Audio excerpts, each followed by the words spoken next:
great pleasure and an honor to welcome you all, wherever you are in the world, to the opening of the 2021 Holberg Week in Bergen, where we celebrate the laureates of the Holberg Prize and the Nils Klim Prize. My name is Kjersti Fløttum, and I'm the chair of the Holberg Board, which annually awards the 2 prizes to eminent scholars in the fields of the humanities, social sciences, law, and theology. The Holberg Prize is an international prize which recognizes stellar scholarship in the fields covered by the prize. And the Nils Klim Prize is awarded to outstanding young scholars from the Nordic countries. Under normal circumstances, the Norwegian government and the Holberg Prize would welcome the laureates to a week of celebrations in Bergen and Oslo in early June. This was not possible last year, nor is it possible this year, due to the entry restrictions that still follow from the pandemic. So, the celebration of last year's laureates had to be postponed to this year. The first academic event to take place during the Holberg Week this year is the Holberg Symposium, in honor of Professor Griselda Pollock. Due to the pandemic, the symposium will take place as a hybrid digital live event with speakers on video link from Leeds, Lancashire, Rennes, and Zürich. Whereas I am, together with Professor Mortensen, present here in the University Aula in Bergen, from where the event is being live-streamed. For the Holberg Symposium, the laureate is asked to propose a topic, as well as the persons with whom she or he would like to converse. We look very much forward to taking part in the presentation and discussions during this year's symposium, in honor of Griselda Pollock, who has chosen the topic "Is Feminism a Bad Memory?" Indeed, an intriguing question. To present the laureate and the panel speakers, I hereby give the floor to the academic director of the Holberg Prize, Professor Ellen Mortensen, who will be moderating the event. Ellen, the floor is yours. Thank you, Kjersti. As the academic director of the Holberg Prize, who also happens to be a feminist scholar, I'm delighted to take on the task of moderating the Holberg Symposium in honor of the 2020 Holberg Laureate Griselda Pollock. We sincerely regret not being able to welcome the laureate and the symposium speakers to Bergen, but we hope that despite remote communication, the symposiasts will be able to share insights on this important topic chosen by the laureate: Is feminism a bad memory? The laureate and the symposium speakers, Professor Elvan Zabunyan, Professor Lubaina Himid, Professor Elisabeth Bronfen, and Dr. Elspeth Mitchell, are joining us, as just said, from Leeds, from Lancashire, Rennes, and Zürich. Welcome to you all. I am present here in the University Aula, from where the event is being live streamed. Before we delve into the symposium topic, please let me introduce the 2020 Holberg laureates. Griselda Pollock is Professor of Social and Critical Histories of Art and Director of Center for Cultural Analysis, Theory and History at the University of Leeds. She's a transdisciplinary scholar who works with cultural analysis of modernity and its traumas. Professor Pollock is a dedicated feminist art historian who critically examines the discipline of art history with the assistance of a wide range of cultural theory and multiple perspectives. Born in South Africa, where she spent critical years of her childhood, she also grew up in both Francophone and English Canada. before migrating to Britain, where she completed her education. She studied modern history at the University of Oxford and completed her PhD in History of Art at the Courtauld Institute of Art, University of London. She has taught at universities of Reading, Manchester, and Leeds, where she has devoted almost half a century to teaching art history, cultural studies, fine art, and feminist theory. In 1990, she became Professor of Social and Critical Histories of Art at the University of Leeds, stating with that title her commitment to a radical challenge to the discipline and to its pluralization.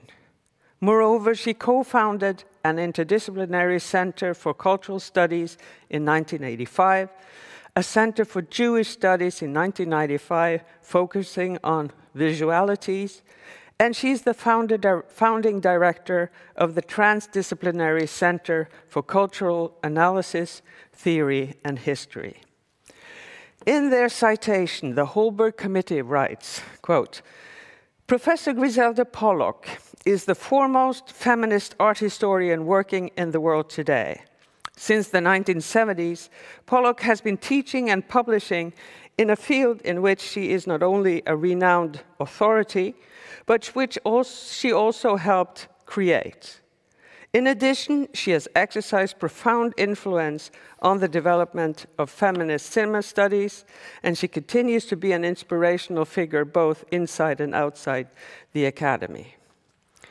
Pollock's early book, Old Mistresses, Women, Art and Ideology, from 1981, co-authored with Rosika Parker, was a radical critique of art historical practice, the art canon, and art museum curation. It has become a classic work of feminist art history. This pioneering spirit is also found in her monographs on such figures as Van Gogh from 1978, Mary Cassatt from 1980, and Charlotte Salomon in 2018. She has also written on women artists such as Eva Hesse, Louise Bourgeois, and Georgia O'Keeffe, combining the expertise of traditional art historical scholarship with cutting-edge theoretical sophistication. Pollock has made a substantial contribution to feminist film theory, and she has also been influential in film and trauma studies, notably with the book Concentrationary Cinema that she co-edited with Max Silverman in 2011. Over a career in which she has produced more than 25 books and at least 200 articles and essays, Griselda Pollock has always upheld the highest level of scholarship while challenging received wisdom and institutional hierarchies of thought and value. For this, she has been a beacon for generations of art and cultural historians. Professor Pollock's achievements are truly remarkable, and it is a privilege for us to be able to organize this symposium in honor of her today, 1 year after her being awarded the 2020 Holberg Prize. I now give the floor to Professor Griselda Pollock, who will introduce the topic for the Holberg Symposium entitled, Is Feminism a Bad Memory? Professor Pollock, the floor is yours.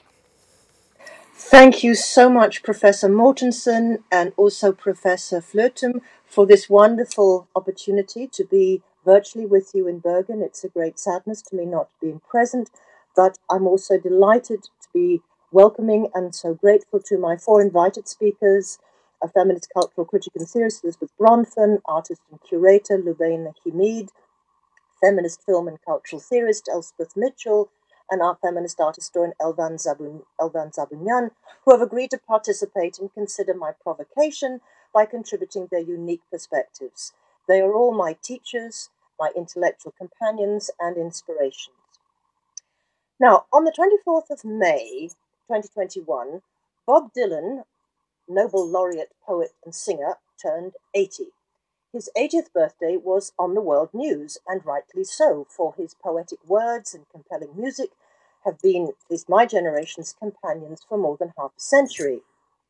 In my world of feminism, art and art history, the 7th of June, 2021, marks an equally important 80th birthday, that of the American conceptual artist Mary Kelly. Could we have the first slide, please?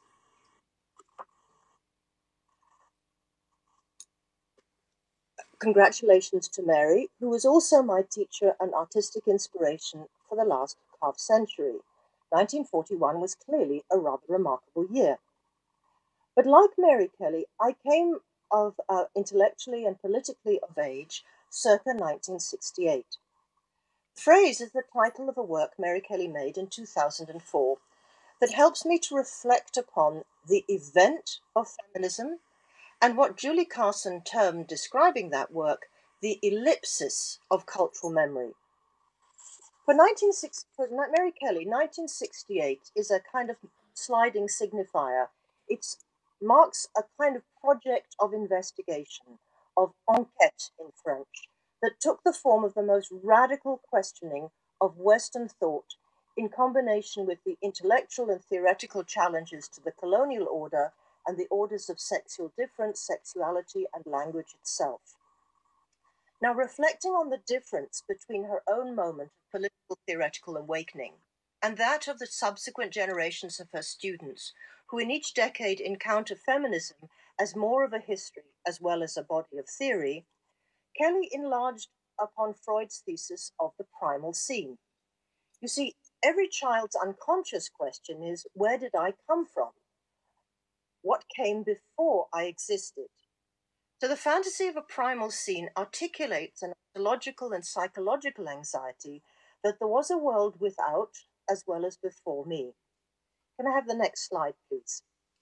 Kelly reposes the psychoanalytical question psychoanalytically to each generation's place in history, a history that precedes them and from which they were absent, even as though they are its inheritors. She thus theorizes a political cultural primal scene. And I want to quote. She's asking, in a sense, this political primal scene is one which may also contain a reproach. Why did you fail us? What have you made for us to inherit? So she explains. In terms of returning to this moment for those born between 63 or 73, 83 or 93, or even 2003 and 2013, May 1968 was what I would call a kind of a political primal scene, the mystery of conception in the social and historical sense. My generation was preoccupied with our parents in the context of the Second World War. She might say, or might say, how could my parents have allowed something like the Holocaust or Hiroshima to happen? And this generation might ask the generation of 68, why didn't you realize the Cultural Revolution?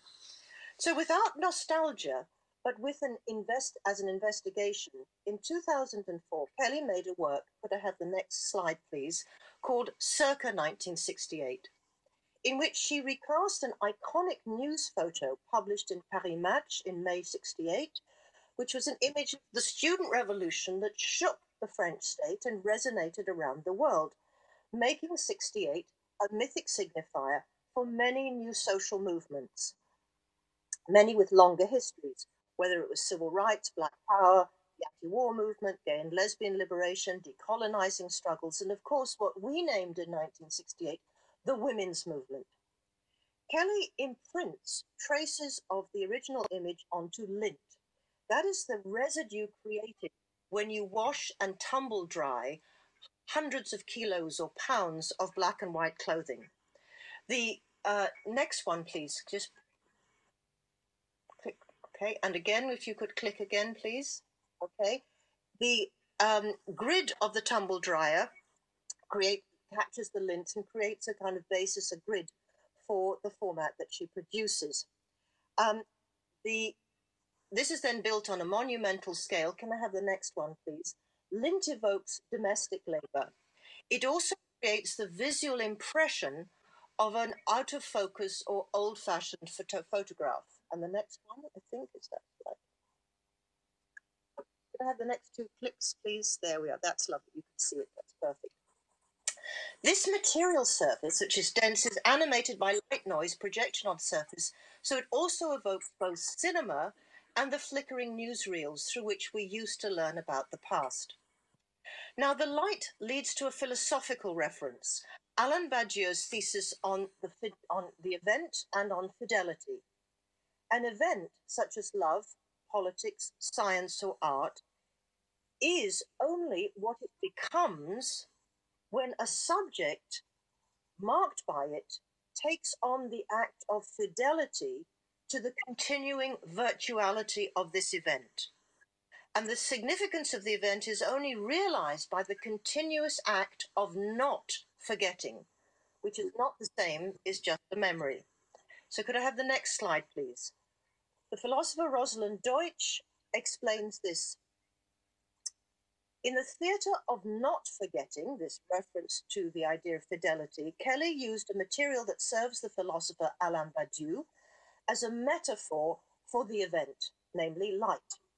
The event, says Badiou, is a kind of flashing supplement that happens to the situation, bursts forth as a flame and gives off life, which disappears, leaving a trace in the situation, a kind of after image that refers back to the vanished event and guides the subject's continuing fidelity. Now, part of the 1968 was the event that was called the Women's Movement, and that also heralded a renewed moment of feminism, which has a very much longer history, but feminism as a revolutionary claim, which since 1968 invaded the university, inserting feminist questions into every field and every discipline and right across culture to produce the novelty feminist theory. Now, we meet here together today as an instance of that after image of feminism circa 1968, in which some of us were still very active in the women's movement, but it is now a different phenomenon. Now, any event is traumatic. That is, it is immediately unknowable and ungraspable, except insofar as it is imprinted as a trace and inhabits the affected subject who cannot forget, but doesn't remember yet. The subject becomes what I call the subject of feminism, using the terms Teresa de Lauretis formulated, for those of us called forth by the encounter with this moment, this event, to work for its transformation and realization. Now, it was in 2014 I first began to be very anxious about the fate of what I call the bad memory of this feminism. I posed that question to a symposium in honor of Ellen Sixou. I suggested that feminism then, could I have the next slide please, is suspended effectively in three elliptical spaces. It is between trauma and cultural memory. Has it made, in what way is it being inscribed in cultural memory? Between remembrance, literally people remembering it as something in the past, and iconography, what kind of images we have, and between memory and virtuality, between what it could be, depending on how we remember it. Now, I've been very critical of the images and metaphors that have used memory feminism, because feminism is now conventionally being plotted in terms of waves, first, second, third, fourth, even fifth, each replacing the other. And then we have waves of soldiers in war, or we have waves washing on the shore. This is surely not the right metaphor, because every wave disappears what was before and itself is effaced. Then there is the model of generations, which introduces the notion of succession, but it puts in a familial structure of parents and children. There's the Oedipal version of that, which is fathers and son. Fathers always seem to be monstrous, have to be killed. The son takes over the power of the symbolic father. But the issue of the mother and daughter is not the same. It's not adequate to the specificity of either that relationship or of the history of the genealogy of women in history. Now, traumatic time is neither linear nor recursive. Julia Kristeva has theorized what she calls monumental time, in which she places the key questions of the relations of body and language, subjectivity and sexual difference. Still historical, but so long and so slow that it hardly appears to be to linear thinkers as time at all. And this is the time that feminism addresses, the time of bodies and psyches, of psychosexual, psycholinguistic formations that we call patriarchy and phallocentrism. It is the realm of desire, of fantasy, the unconscious, of myth and images, of dreams. In addition, we have Walter Benjamin's rather cryptic reflections on history, when he theorized the time of history as the now time, the theatre, the moment when the past flashes up before our eyes to become itself in the moment that can recognize what it is. Could I have the next slide? So thinking about circa 1968, go back one, please. I'm sorry, there should be another slide. Could you go back?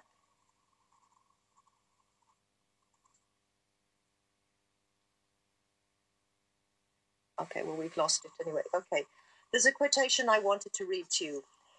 This is Julie Carson writing on that work, circa 1968. Indeed, there is a mystery at the heart of Kelly's circa 1968, a mystery unfolding in the scene between the date Jean-Pierre Rey took the photograph and the date the event returns to us. This is what constitutes an ellipsis of cultural legacy, the productive space between one generation and the next through which historical memory is made. And since history is always a question of that untraversable divide between an event that happened then and our recollection of it now, history is at once a question of longing to be where we are not. It is precisely the question of desire in the space of critical analysis that is at stake in circa 1968. Now, I think there is a confusion between women's socio-political legal struggles with the defining novelty of post-1968, i.e., what was that novelty? The creation of multidisciplinary feminist theory and concurrent developments with intellectual and academic thought. And we have to think about what's happened with the academic institutionalization of women's studies, feminist studies, and now what's called gender studies. Then we have the domination of the social sciences and philosophy, even in feminist theory, over the imaginative and creative arts as modes of knowledge and understanding. And now we have a new situation. My continuous use of the term feminist, although entangled and critically questioned in relation to issues of class, of race, of sexuality, embodiment, history, and geopolitical specificity, as I shall show in my Holberg lecture, the concept of feminism is now marginalized as a progressive mode called gender theory displaces what was called sexual difference feminism. Now, I have never taught the history of feminist theory in a linear model, as if one thing succeeded the other and we were progressing in a certain direction. I call it a landscape, a complex, productive space of many theoretical settlements and generations, each necessary with paths that may connect or diverge, each necessarily focusing on a specific aspect of this complex prism of the issues, each the site of the brilliance of communities of thought, challenging and hopefully changing each encounter between any of these elements. So I do not want to understand feminism as a memory which is nostalgic and this is what it should be and I've been displaced by that. Rather, I want to propose that in fact feminism is a trauma. It's so overwhelming in the critique it offers to society that it cannot be easily accumulated by those who are its subjects. Feminism thus becomes a trauma not only for societies because it asks to deconstruct the phallocentric and the patriarchal, but it also is a trauma for women who have to be transformed from what they were to that. Now, I've introduced the word women. Now, of course, woman, capital W, we all know about. It is the word that is the site of myth, of fantasy, of image, of philosophies, of conceptualizations created by a phallocentric patriarchal world to be a negated other.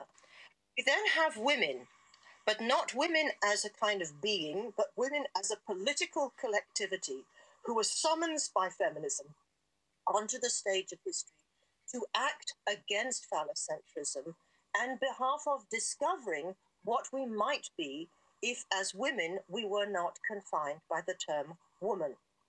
So I write not about the past of feminism, but the virtuality of feminism. Feminism is still to come. It is unrealized as so far. It's an event of becoming, and through the historic agents we become of radical transformation. All our theoretical interventions into language, philosophy, law, theology, the social sciences, and the arts and humanities make woman and women unstable terms, the most tricky, yet the most complex and most necessary terms of our analysis. Yet, just to conclude, I heard this morning on the news that Stonewall has argued that the term mother must now be abandoned from our vocabulary as exclusionary. Yet who, I ask, has life without having been born of a mother? Are we ready to abolish the significance of any kind of genealogy between a woman and her child, whatever the sex and sexuality of that child? Are we ready to abolish this from all arenas of thought? So in this moment, the concepts of women and women that have been foundational to the inquiry of post-68 feminism is now finding itself at risk. And that leads to the final question of generation. There is a new generation, for generation represents the groundedness of our ways of thinking in the histories we inhabit. And I'm going to put forward a proposal that we now live circa 2007, the date of the smartphone, which consolidated all that processes leading up to the creation of the social platforms. This date marks the invention of a new kind of subject, created by the unparalleled communication revolution. And I want to propose the study of instagrammatology. Instagrammatology, with a bow to both Spivak and to Derrida. Its companion is cancel culture. These enact a form of censoring, sometimes hateful speech deployed in an affiliatively cryptic grammar where verbal violence and mass communication are creating a potentially deadly culture. Brutally disfigured traces of complex feminist thought and the precise language of struggles and theories, struggles against the entangled brutalities of race, class, gender, sexuality, our bodies and our minds are sloganized and banalized, shorn of complexity, shorn of difficulty that has been the hallmark of at least my experience of the intellectual and cultural revolt of 1968. In a terrible irony, a once forbidden essentialism about gender has returned to us via Instagramma, returning us to identitarianism, to absolute ontologies. X is, and this is a language we can't use. We have weaponized terms that empty all depth of theory and complexities of agonistic debates that constitute the originality and the after effect of feminism's theoretical revolution in 1968. So I'm seeing feminism caught between the traumatic nature of its impact and the virtuality of its future, but possibly deranged and distorted by this. I am not nostalgic for the past. I am concerned with the futurity of feminism to a world being reconfigured by political, cultural, and subjective event that is circa 2007. What will this mean for those who come after me as feminist thinkers and scholars? What will the university do with this legacy? What do my colleagues think about the situation? Thank you. Thank you so much, Professor Griselda Pollock, for your most thought-provoking introduction to this question. Is feminism a bad memory? We now move on to the symposium speakers, who have all been recommended by the laureate. The Holberg Prize asks that one of the symposium speakers be a younger scholar, since one of the main aims of the prize is to encourage dialogue between different generations of researchers. Each speaker has been asked to prepare their respective 20-minute presentations. The first speaker out is Professor Elvan Zabunyan, who is a contemporary art historian and art critic, and a professor at the University of Rennes too.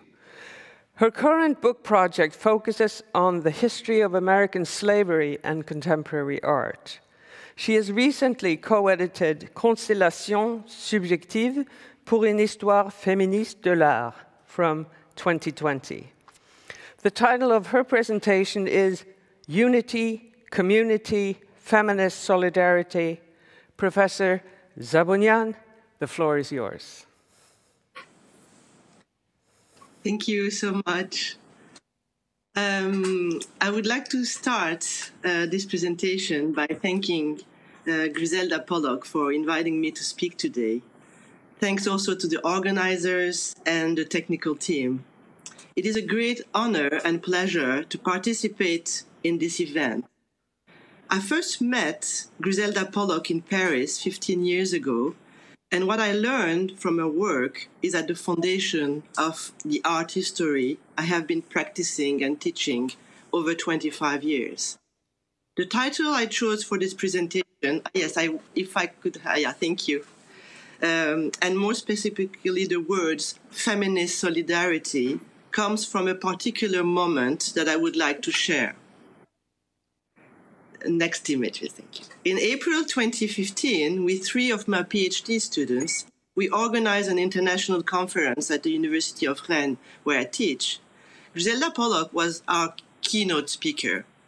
The eve of the first day, a huge transport strike paralyzed France, and there was practically no means of travel available left.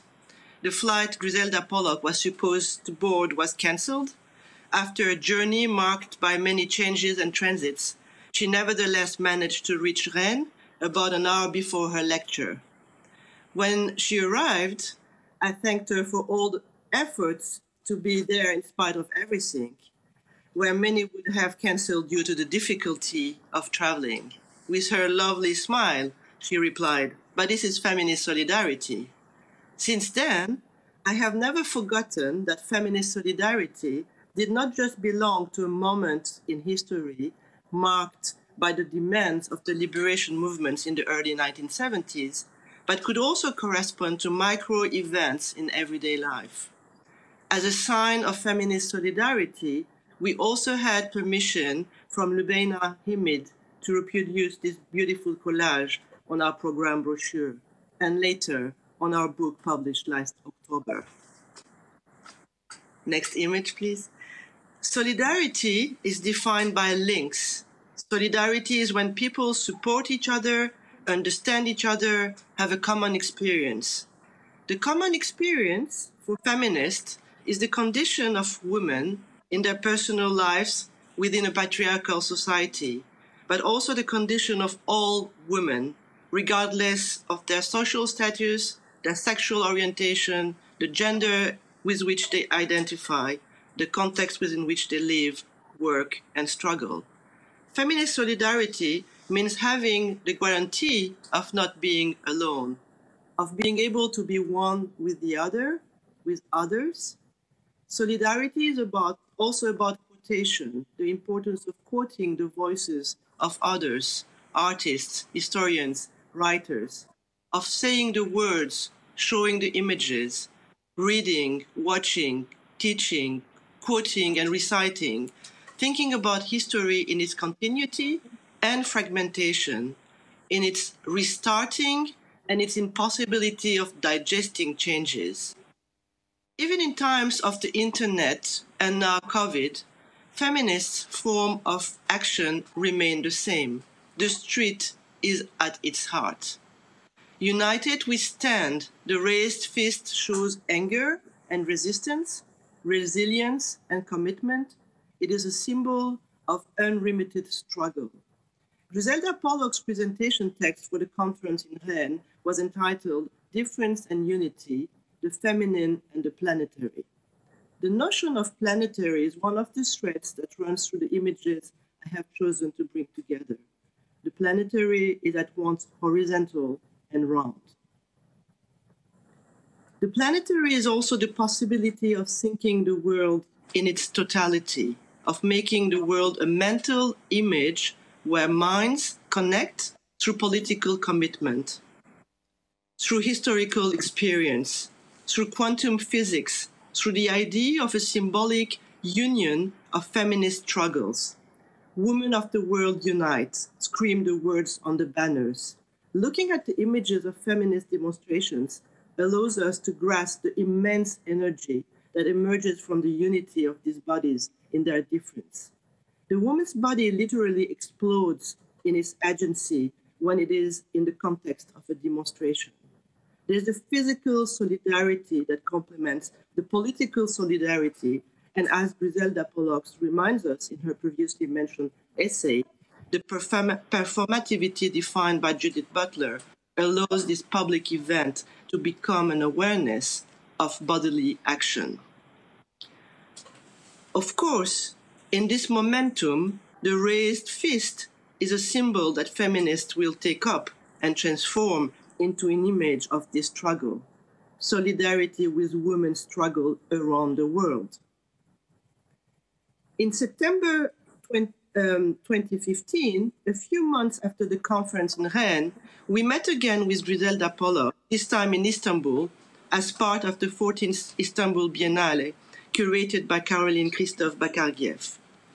This edition also highlighted, in the context of an artistic event, the commemoration of the centenary of the Armenian genocide. The monumental and majestic installation by the Armenian artist Anna Bogigyan made it possible to reflect on this history, in particular with the representation of a globe painted on canvas, the sail of a boat erected in desire to disrupt the official path of history by proposing an artistic, sculptural, and visual narrative. 3 years later, in 2018, an exhibition by Anna Bogigyan was organized at the New Museum in New York, at the same time as the Lubaina Himid exhibition on another floor of the museum. The installation presented was entitled The Loom of History, of which you can see a detail on the screen. It was showing bodies together, not protesting, but in a gathering dominated by weapons. One imagines an exodus, arrest, violence. We know that this loom of history is also the dispersion of people that resulted from the genocide. The diaspora makes the community. The whole world would be made up of these fragmented and imagined units. Bogigyan's installation speaks about this past history of this unity and community. As Janine Okumian, women studies professor at Rhode Island College, asked herself, quote, "Recovery of the past is an important function of the literature, both politically and poetically. But what happens if veracity of the historical narrative itself is contested? What are effects of the traumatic events of the past upon the body those events are denied? How may directing the body's origins become a strategy of representing the contested history?" End of quote. This idea could be extended by adapting it to violence against women. The reality of the history of this physical, mental, psychological, symbolic, economic, social, sexist, and racist violence reveals that the traumatic events of the past, which have been denied, are also those which concern the history of women within patriarchy. Otherwise, there would not be the same words to define over and over, century after century, decade after decade, the same struggles. And yet, within this unity, there is difference. There is the need to look at difference. This is why the gaze of artists, writers, and poets is so important. It is the gaze that underlines the difference and transforms it into unity. It is the gaze which is the witness of experiences. To look at the other, at others, to look at oneself is also to escape invisibilization, as we read on the signs of the artists demonstrating in the streets of New York in 1972. Women artists no longer invisible. As early as 1969, with her choreography Blank Placard Dance, Anna Halprin who died exactly a fortnight ago on the 24th of May, and to whom I would like to pay tribute, interpreted the urban protest as a possibility to make bodies exist together, carrying these blank placards in a dance gesture. The invisibility of the words does not indicate the absence of slogans, but rather opens up the possibility of imagining as many as the political causes require. From the early 1960s, Anna Alprin opened her dance to the notion of community and communion. Ceremony of Us from 1969 evokes this interweaving of undifferentiated bodies regardless of gender or race. This image symbolizes the idea of the collective.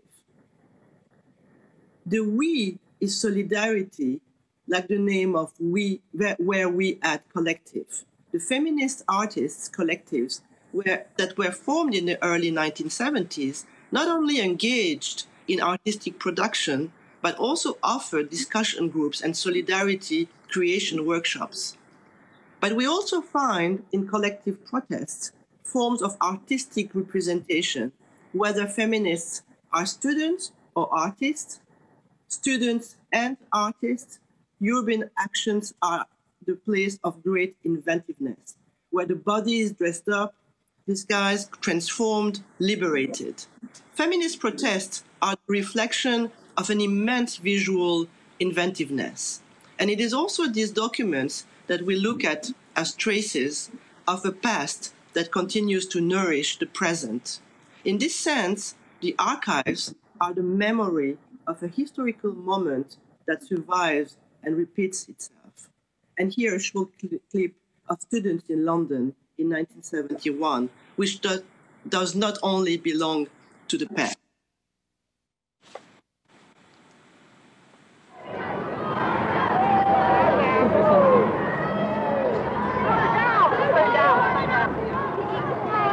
At the present time, it's a sort of watershed, I think. Women are apparently liberated in many ways, but in fact and in practice they're not. They're still discriminated against in many professional fields, and often in very pernicious ways. I think the time has come when women have got to find self-respect and a full identity of their own, and that's what's very difficult for them. And the battle that we have to fight is not against men, it's often against women, actually, to try and get them to fulfill themselves. What would you like to say to thousands of women listeners who imagine that they're enjoying life at the kitchen sink? Women unite. You have nothing to lose but your kitchen sinks. We want liberation! When are we going to get it? Now! Free our sisters! Free ourselves! Free our sisters! Free ourselves! Free our sisters! Free ourselves! What do we want? Equality! What do we want? Equality! What do we want? Liberation! When do we want it? Now! Free our sisters! Free ourselves! Free our sisters! Free ourselves! Free our sisters! Free ourselves!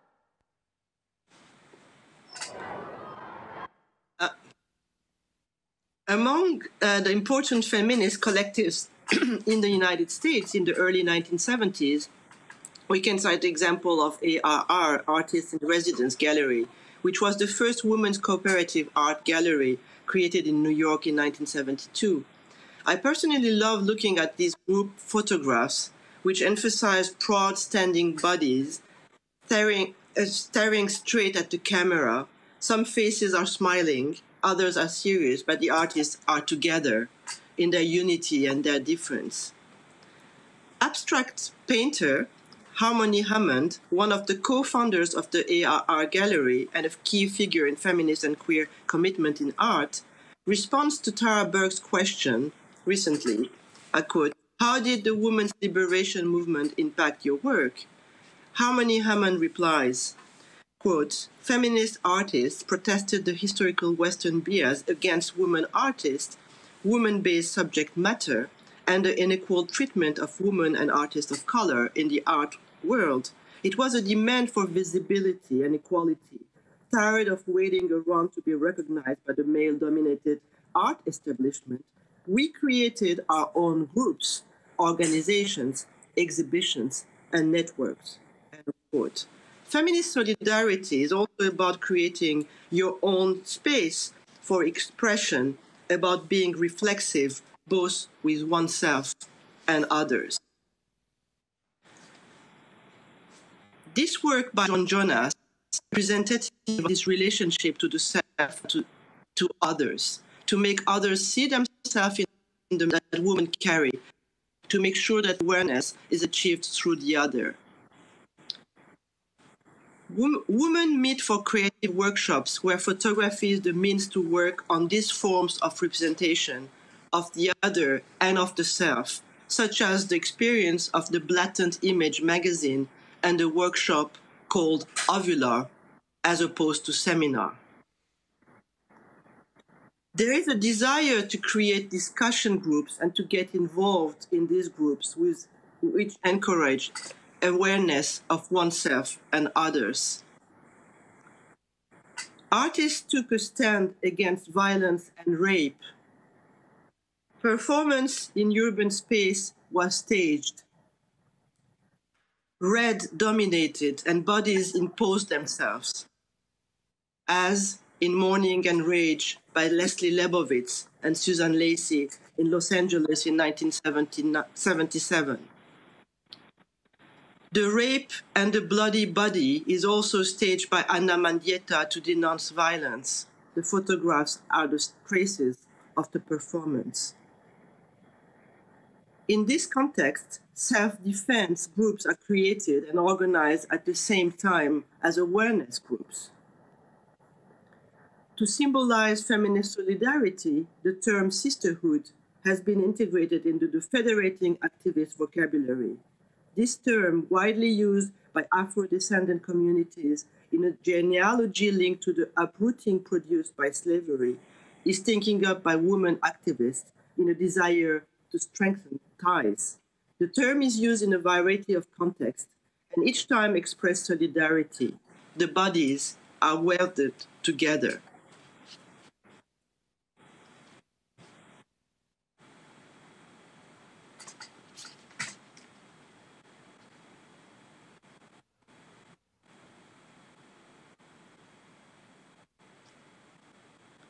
What we could also notice when we look at all these visual documents is the predominant use of the color red. The revolution is red, anger and rage are symbolized by red, heat is red, violence is red, and then of course, blood is red. It is what makes all beings on the planet equal. This red has been there since the 1970s until today.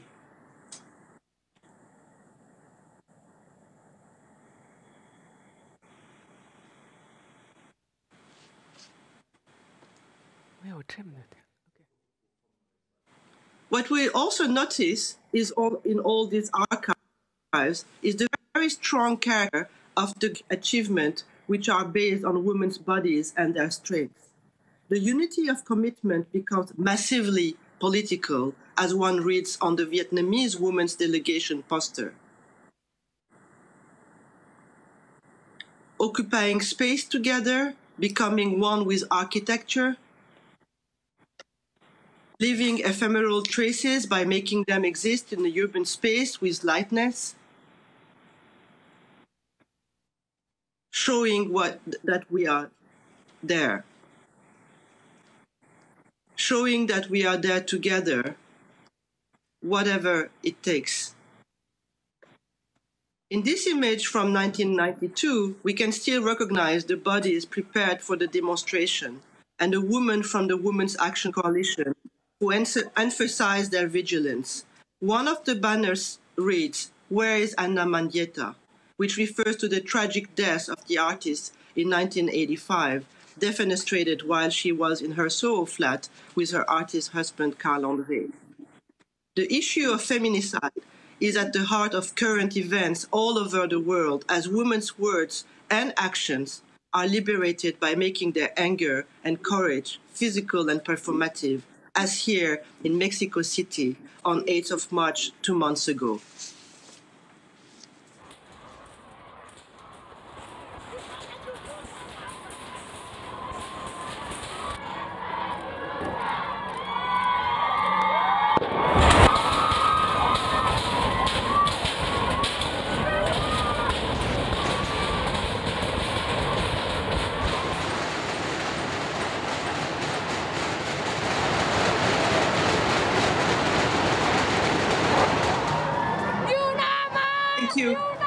we can stop here. Thank you. I would like to end this presentation by returning to the point emphasized at the beginning with Griselda Pollock's essay title, Difference and Unity, the Feminine and the Planetary, by choosing as an example the planetary dance created by Anna Alprin in 1987. The image you now see on the screen holding hands in a circle, forming a united and supportive body, is an immemorial image. For the round has always been the means of producing unity in difference, in rituals and folk dances, in spiritual ceremonies and political actions, holding hands, supporting each other. Of course, no one can overlook the utopian character of this planetary dance, Alprin's desire to make a circle around the Earth. But as Griselda Pollock reminds us, quoting Gayatri Spivak, Spivak proposes, quote, a counter-concept to the global, which she names the planetary. Not giving nor imagine the planetary like my proposal of a virtual feminism is a becoming based on the work we do both in opposition to the dominion of globalization and in fidelity to incomplete dreams and desires for deep and real social justice and worldwide human dignity that is feminism promises. End of quote. It seems to me that this quote perfectly sums up the importance of this feminist promise, a real sign of an optimism that mirrors the words that Anna Alprin echoes when she describes her planetary dance. A dance that mattered, a dance that could contribute to the quality of life, a dance of power. I will end with this touch of hope. While Anna Alprin is no longer here, but millions of other women and artists occupy the space of a becoming. Feminism is not a bad memory. It has never been so alive. Thank you for your attention. Thank you for your wonderful presentation, Professor Zabunyan. The next section of the symposium is a pre-recorded conversation between Professor Griselda Pollock and Lubaina Himid, who is currently Professor of Fine Art at the University of Central Lancashire. Born in Zanzibar in 1954, Lubaina Himid is a British painter who has dedicated her 4 decades-long career to uncovering marginalized and silenced histories, figures, and cultural expressions. In addition to a long and productive practice, creating major installations and series, including A Fashionable Marriage, Revenge and Naming the Money, Lubaina Himid has also consistently worked as a curator, conceiving and producing major exhibitions, among them Hidden Histories. In November 2021, her solo monographic exhibition will open at the Tate Modern in London. Now let us watch the video clip of the conversation between Griselda Pollock and professor and artist Lubaina Himid. So I'm here with Lubaina Himid on a sunny British day, thinking about the questions, is feminism a bad memory? And I'm going to be going through some paintings and asking Lubaina to explore with me her sense of memories, good and bad, in relation to her practice over now these many years. So we're going to start with works from the early 1980s. Perhaps you could talk a little bit about We Will Be and Freedom and Change. Well, for me, there's a kind of, they're great leaps, actually, in my practice. And yet both of them are kind of made on the cusp of one kind of extreme anger moving into another one, I guess. We Will Be was made in a house that I was sharing with 2 other women. And I often, when I look at it, I'm astonished to realize that, or to remember really, I was new, but to remember that we made this piece together. The women I was living with were 2 white women, And every time they went out to the shops, I would say, bring back some drawing pins, bring back some drawing pins. And they would bring back drawing pins, and the three of us would press these pins into this wood in a kind of quite casual way for them. You know, they would just press them in on their way to boiling the kettle or making some food. But for me, I was making something very, very special. The little pieces of wool are from a jumper that one of them was knitting, and they helped me find the magazine cuttings. And so it's sort of the beginning of understanding that I could more speedily make something with incredible energy if I made something with other people. It was made for an exhibition at Battersea Arts Centre, a big exhibition called Black Woman Time Now. And I had made a previous show with 5 Black women at the Africa Centre in the centre of London. And this was more on the city, it's more sort of on the outskirts of London. I mean, it's not it's still central, but the point was it very much a place where people came and went. It was a proper arts centre. There's a theatre, a cinema, a little cafe.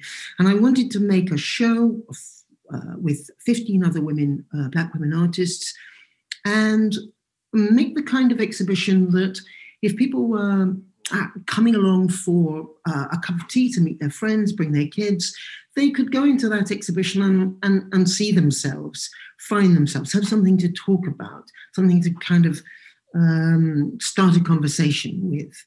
And this piece was very much that for me. There are so many ways into it. It was the beginning of understanding that if I made an object that had very familiar things in it, found objects or collaged materials, that was the beginning of understanding it for some people. They had an immediate kind of way in. And of course, if you use materials that have been used for something else, they have an energy that paint doesn't have. It has paint has another energy, but this has this kind of energy. And the same thing with Freedom and Change, which is the larger piece. It too was made with a sheet that belonged to one of these women. The blue dress is made of paper, airmail letters, scraps of paper that all of us had around, bits of drawing paper, magazines, and the black and white dress is made from bits of card that my mother, who was a textile designer, just had some packaging one day in her office, in her studio, and said, oh, you might like these to make something with. So altogether, again, 2 or 3 of us made this piece in a very casual way. I made work then. I hadn't been a theatre designer, hadn't left being a theatre designer for very long. And I still thought of making as something that was here today and gone tomorrow. I was making work to change the moment, not really to cement the past or even to build a future. Very much my work is about trying to solve the dilemma or the situation that I find myself in.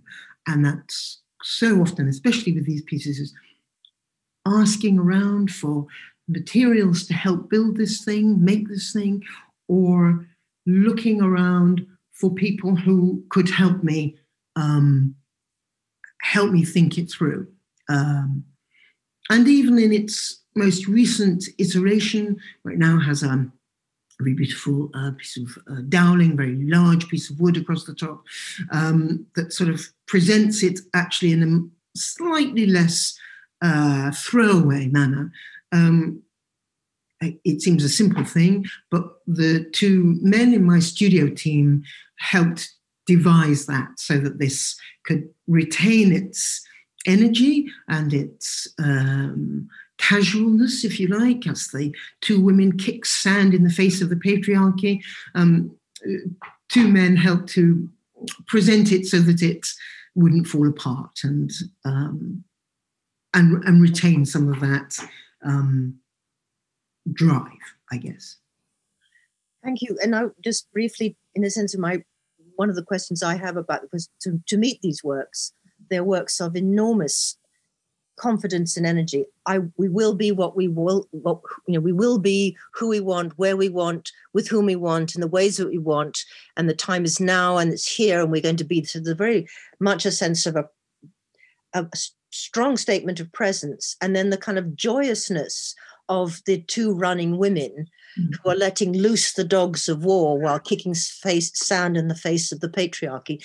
This is an exuberance of a kind and an affirmation, which is kind of slightly undermined by not undermined, but sort of in contrast to the sort of, the way you're describing kind of coming together, putting together, and you've used this idea of gathering and assembling and making with as almost in a sense a critical underlying, almost a political aesthetic in your work. So I think that if we move on, we'll see how that works out in the subsequent works.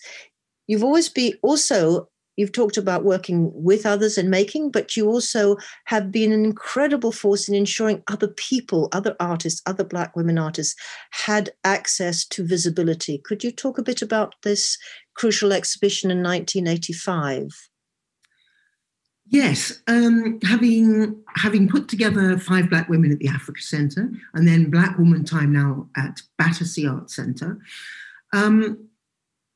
it's a long, convoluted story, but I was asked to put together a show in the corridor of the ICA in London. Now, to some extent, the ICA in London, I thought about it in a similar way. It too is an art centre. It's a place where you can come and go. You can have a cup of tea, a drink, and casually come across the art. So I was and I'd always been interested in this place for its central London venue and what it meant to show there. It's very important to show there. And I had no idea how that ever would happen except by accepting this invitation, which of course was provocation for 100 arguments I've had ever since.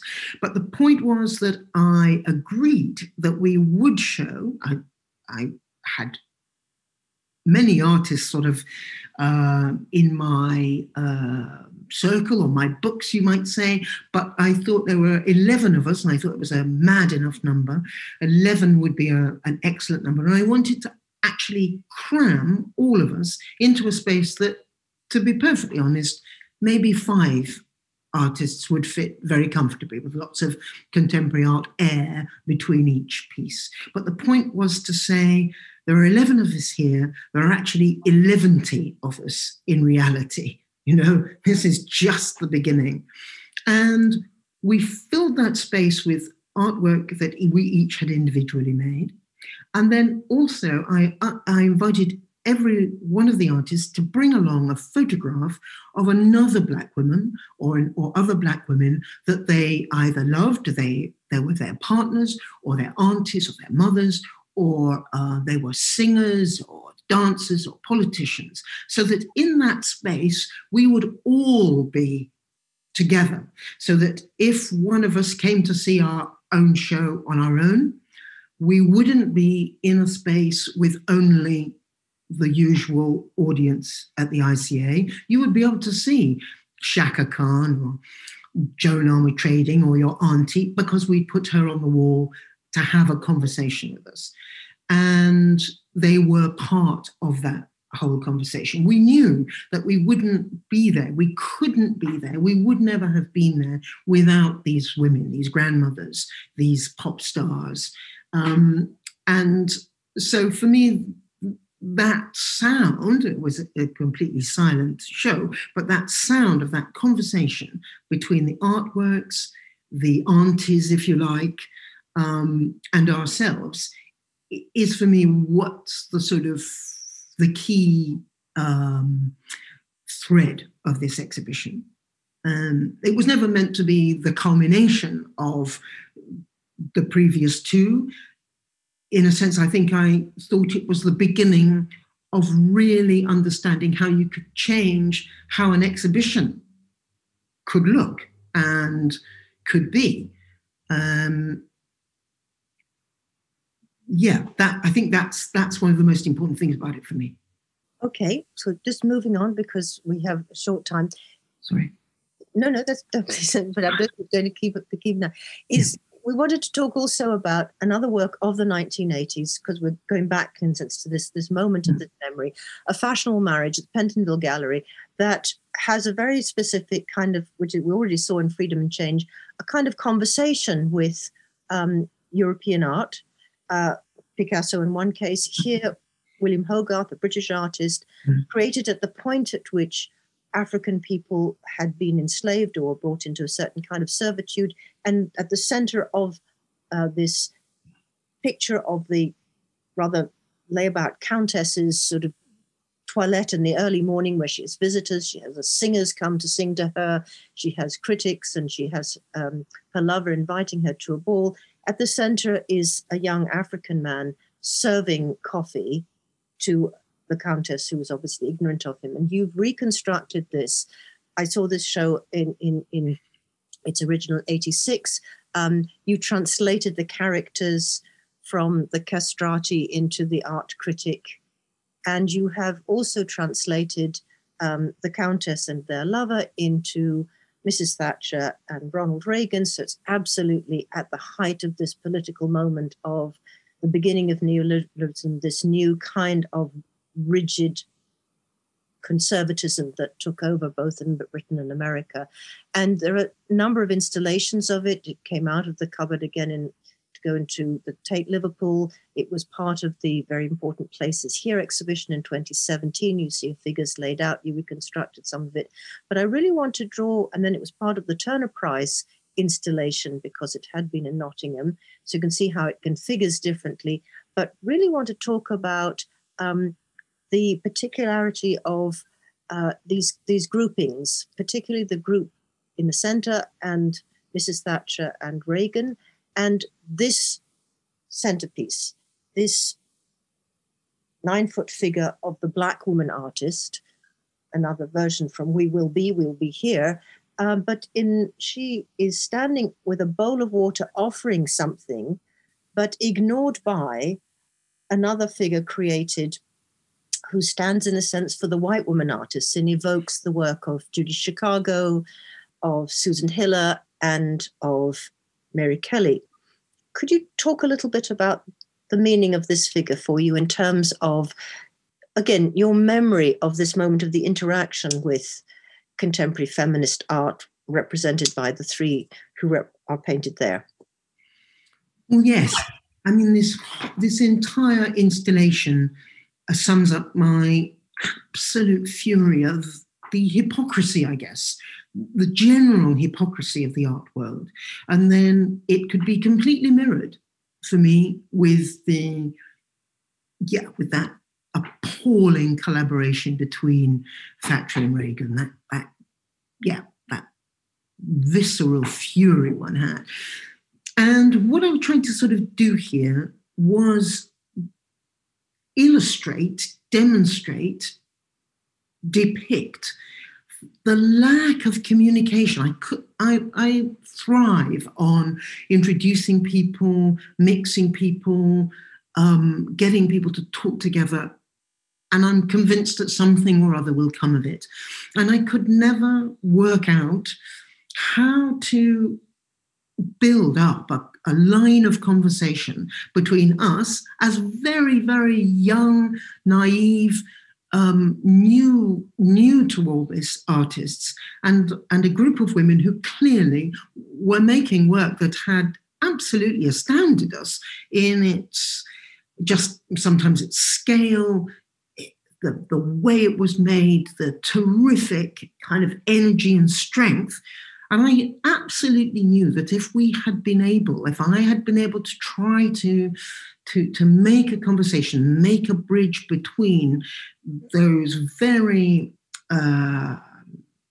dynamic feminists and ourselves, who are dynamic feminists, but rather naive and floundering in some ways, we could have made wonderful partnerships. And I guess, so I depicted the feminist artist as the eager listener. And she, in fact, is not taking any notice at all of the servant, the slave servant, who is, in fact, trying to pour energy into her. We wanted to pour energy. We wanted a situation where we were pouring energy into each other, but clearly, I think I felt that those very successful artists at the time had to, I guess now I would probably say they had to keep their eye on the line of success, on the path to being shown and being taken seriously. And taking us on board would maybe have been too much. I like to think that I've tried to live my life slightly differently to that, and keep that line of communication with young artists emerging, to keep it going and not be a separate creature, only engaging with my future success. No, I think that is absolutely a vital part of what I will curate in terms of the memory of your work, which has always been to sustain other artists with you. That's why we described these early exhibitions, that it's not just a matter of how you could find your way. You were always taking artists, curating, setting up facilities, and you still are facilitating younger artists, bringing them on, supporting and ensuring that no one gets left behind, even as your success has finally and slowly come to full recognition. So let's move on just to one final group of paintings from the 1990s titled Revenge, a series of paintings. Now, definitely you've moved directly into painting in a much more kind of central way. I remember you saying to me, which is that one of the things that happened is that people seemed not to see the Black woman artist in the fashionable marriage. They all loved the work and they talked about some things, but they didn't see that point. And it shocked me because in some sense I hadn't, she's 9 foot, she's there, but that kind of blindness is such a difficult part of the sort of structural racism that we are collectively trying to undo, etc. But you then said, well, you had a strategy. Well, what if I put 2 Black women into a painting? You couldn't miss them because that's the only ones there. And then you took on these wonderful series, which are actually about talking. So maybe you could talk a little bit about what's the importance of these paintings. Well, I absolutely understood that we were not going to get anywhere in this battle for visibility, this battle for equality, this having a seat at the table, a voice in the crowd, unless we examined the different ways of doing it. Clearly, I had a completely different way of making work and talking about it, a way different way of talking to people than other women that I was working with at that time. Our experiences of being Black in Britain were completely different. So, of course, we were going to approach things differently. Our families were completely different. Our education was different. And it seemed to me that if I could help us all harness the richness of the difference between us, this could be an answer. It didn't matter whose strategy succeeded as long as we'd examined everything. And it seemed to me, as I've said to you before, that women are planning and strategizing our own lives, or either our own lives together or our own lives in our own bodies from an early age, from the age of 11. We're having to, in a sense, if not at the front of our brains, at the center of our bodies, plan the future. And I guess these paintings, these revenge paintings, are showing that there are different ways of doing this. There are different places for doing this. There are impossible tasks that are even worth considering. The 2 women in the boat, between the 2, my heart is balanced, are actually considering setting off on the rough seas, ripping up all the maps, all the navigation charts, and undoing the rape and pillage of an entire continent. So I'm saying it doesn't matter even if the task appears absolutely impossible. It's worth sitting down, talking, engaging, and examining those possibilities with each other, because someone is going to have an answer that the rest of us can build on. Oh, so thank you. Because the sense of strategizing, even in the face of the enormity, is a very, very positive message, and a very much one that goes back to your feeling of collaboration, conversation, working with, and not ever being afraid. So I'm going backwards here, excuse me. Then this is going to be a fracture. And just come to the end, which is these great years of incredible work and creativity and collaboration, etc., then left a kind of wilderness, although you were consistently producing amazing work.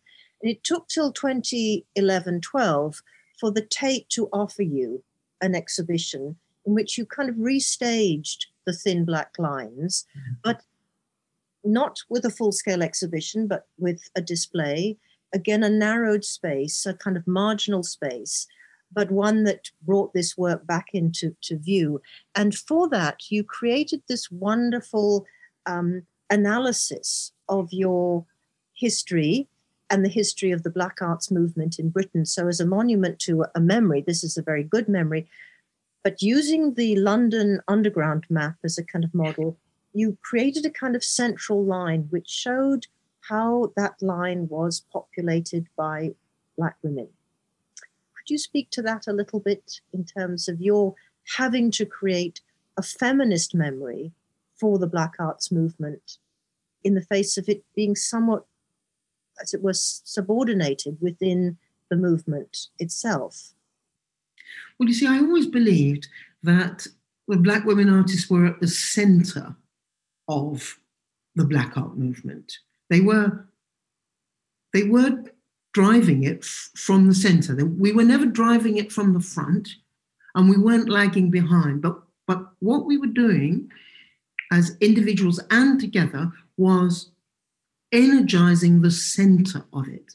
And it was because not a single one of us only did the one thing. Not a single one of us was just a painter. We also knew women in theatre, we knew women in education, we knew women who were writers and poets, we knew people who were dancers and singers. So we were absolutely aware constantly of this long line of energy, or this spiral of energy, or this central explosion of energy that was keeping the entire movement going. And we also had the ability, and I think the wit and the wisdom, to not any one of us to think of ourselves as completely individual or able to survive individually. And so that line through the middle there is saying that first of all. And then these other lines coming are showing the different art schools that we all went to, the art groups that we belonged to, the exhibitions that we had been in, the publishers that some of us had our work published by, the other artists who we knew that were not at the centre of what we're doing, and we were not necessarily, working with, but if they hadn't been working, we wouldn't have been working either, so that we're part of that world. And then how those strands worked with each other was because these Black women artists were moving between dance and academy, moving between poetry and showing. And I could have written this down, but it seemed, especially in that exhibition at Tate in 2011, that people coming to see that the exhibition needed to see in a visual form, boof, there is a connection here. these people are these people because they interconnected with each other and with everything else. And in an introductory paragraph, that might have been missed. But because people come to art galleries to see visual things, I thought that if I made this history a visual thing, a work of art, a piece of art, then it could be seen in the same visual thread as the work on the walls. I wish we could go on for hours and hours, but I think with our limited spot here, I think you've brilliantly given us some kind of sense of the richness of this memory. This is not a bad memory, but this is one that has to be constantly preserved, and you have played such an important part in ensuring that, but continuously having to do so in the face of a kind of indifferent art world, some companions in the struggle, but also a very important and in-depth sense of this dimension of Black feminist memory in Britain at the intersections with art and with, of course, the intense creativity that is untapped and unloved unless we are given access to it and it's allowed to fertilize and change our world. So thank you very much, Lubaina. Well, thank you. Thank you very much for inviting me to be part of this. It was a pleasure. Thank you, Griselda Pollock and Lubaina Himid, for a most intriguing conversation. We now move on in the program, and the third speaker today is Elisabeth Bronfen, who is Professor of English and American Studies at the University of Zürich. Elisabeth Bronfen works in literature, visual culture, gender studies, and psychoanalysis. She's the author of the following books: Serial Shakespeare, an infinite variety of adaptations in contemporary TV drama, and Cross-Mappings, Essays in Visual Culture, as well as Obsessed, the cultural critic's life in the kitchen. The title of her presentation today is Feminism, a Transgenerational Issue. Professor Bronfen, the floor is yours. Thank you, and I am really so pleased and honored to be here, and I'm sorry I had to go away because there was another thing going on. But here I am again with you. The article is Feminism, a Trauma, a Bad Memory, or a Virtual Future, which serves in a sense as a prelude to our discussion here today. Griselda Pollock draws attention to two issues that I want to pick up in my own presentation. Firstly, she clarifies that if we want to know the truth of feminism, which for her is connected to the issue of writing its history, then we must understand that feminism, and I'm now quoting her, that feminism itself seeks to change what we understand as history, memory, and subjectivity. Feminism isn't just something of the present. What we do in the present has a retroactive effect. Not to insist on the connection between coming to understand the truth of feminism and understanding the past from which it has emerged means, and this I take to be Griselda's point, it means effacing the effect feminism has had on writing its own history.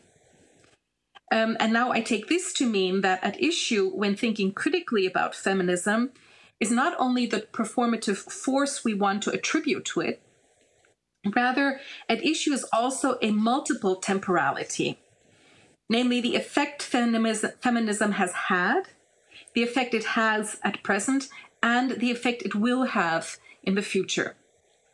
This, as I will explore in more detail in a moment, is not a chronological effect, but rather something that has to do with looking back from the position of the present as well as imagining the present from the position of the future. And in a sense, Griselda had already started pointing towards this in her own remarks earlier on.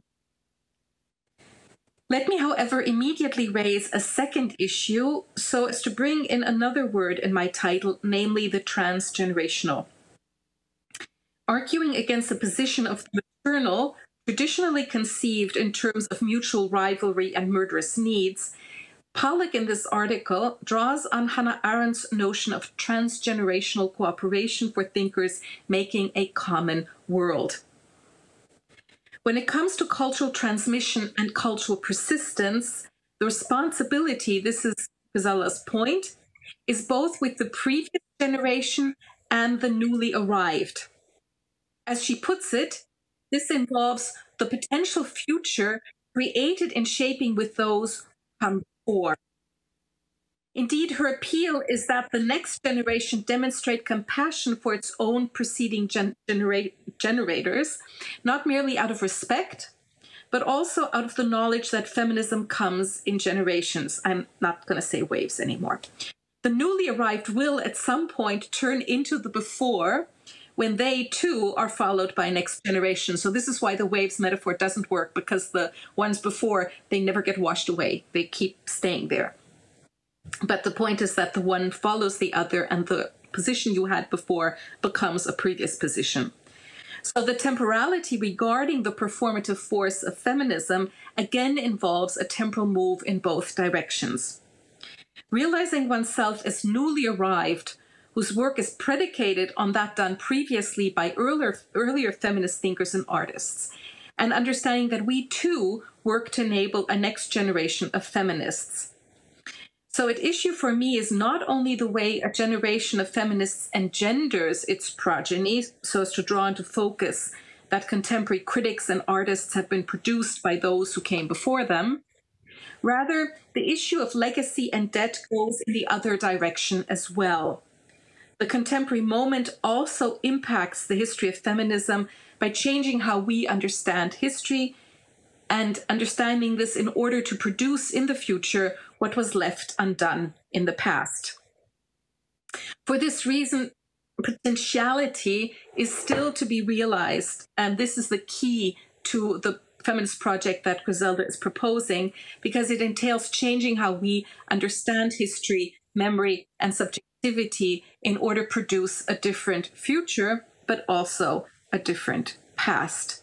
And in order to explain this a little more, I want to bring in another mother of feminist writing. Each word I use now becomes problematic, but I'm still going to call her mother of feminist writing, namely Virginia Woolf, who in her manifesto, A Room of One's Own, offers, as you know, a compelling speculative fabulation. Because she asks, what if Shakespeare had an equally gifted sister named Judith? What chances did she have to write dramatic works? The conditions would not have been favorable. In contrast to her brother, she would not have been able to go to school in Elizabethan England, nor would her parents have encouraged her to read or write. If at all, she could have done so only when she wasn't needed around the house. Perhaps Woolf imagines in an apple loft, always quick to hide her papers when someone came along. She would have been betrothed to someone from the neighborhood before she was out of her teens, so one night she might well have run away to London, where, however, she wouldn't have been able to work as an actress and develop her dramatic talent as her brother William could. She could only have survived as someone's appendage. In Woolf's speculative fabulation, this means becoming the lover of an actor-manager who took pity on her, and then, finding herself with child, she kills herself on winter's night, and, this is Woolf, lies buried at some crossroads where the omnibuses now stop outside the Elephant and Castle. So we say remaining unseen and unheard is by necessity written into her destiny. The important point is not now whether this is historically true, but that it draws attention to the difficulties presented to feminine self-realization in the historical past, which we need to continually address. But the important thing also is that Woolf's vision is not tragic. She doesn't stop with this compelling depiction of a wasted feminine life. At the end of her essay on the conditions that would enable women to be successful artists, she once more invokes Judith Shakespeare. As she claims, this poet, who died without ever having published a single word, has remained a continuing presence. She will put on the body which he has so often laid down. So the point is that this is an opportunity for which we, as the newly arrived, must prepare. We must realize that it is worth our thinking, our writing, our creations, that we can, and indeed that we must, produce a stage for this figure of pure potentiality. Here she would or could finally come to realize her abilities. Maintaining that she would come if we worked for her, Woolf shows herself to be optimistic. But the challenge she proposes to us also contains a warning. If we do not work for her, then the thwarted feminine creativity that has ruled over the past centuries will not be rescinded. My own wager is that this speculative fabulation is as pertinent to our moment as it was in 1929, not despite, but perhaps even because the situation of women working in the arts has improved. It draws our attention to the responsibility we have towards the past, a past that remains a continuing presence, leaving its traces in our contemporary world. What Woolf, after all, also claims is that if we do not take this task seriously, then the persistence of all the achievements which we as feminist thinkers or artists take part in will not remain a given. If we revisit the annals of women's history, we will notice since antiquity, there have always been circles of educated women, artists, and political activists. Whenever these bonds, however, were not passed on to the next generation, they remained fragmentary and precarious historical events. So it's all too easy for courageous and creative women from the past, and I'm even thinking of women artists, and this also has come up already in the previous talks, who worked fairly recently, such as in the 60s, 70s, or 80s. It's all too easy for women to disappear from the cultural radar again. Their achievements are quickly forgotten, so that the newly arrived must begin all over again. If in Woolf's feminist speculation, Judith is an embodiment of the difficulties women faced in the past to express themselves artistically over and over again, then accepting this inheritance is concomitant with accepting our responsibility for the future. And this is something we as feminists must work through in the present. So in the spirit of Griselda Pollock's proposition that we not lose the past, preventing the loss of memory of what in the arena of art has already been done means not only recovering the past, rather this revisitation is a creative reconception with effects in the world still to come. Let me therefore isolate 2 points for such an understanding of feminism.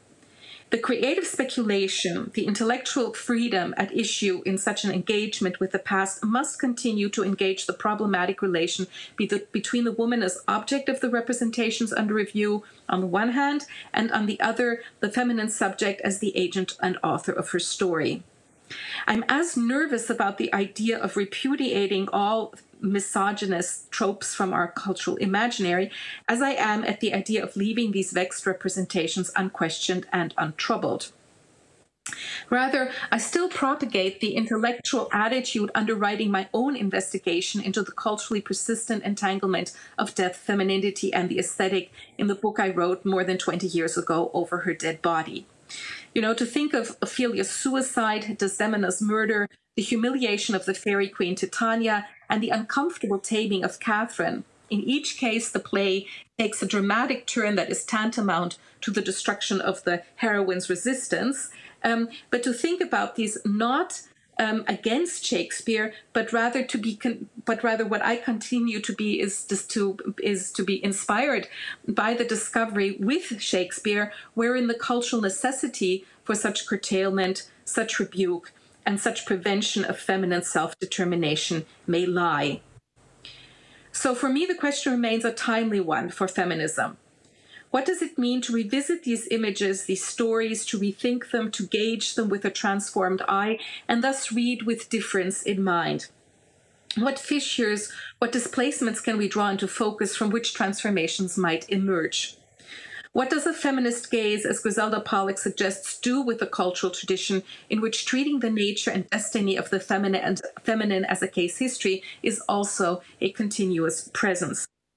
In what sense is Judith Shakespeare, robbed of her voice and her visibility, part and parcel of feminism as a traumatic memory?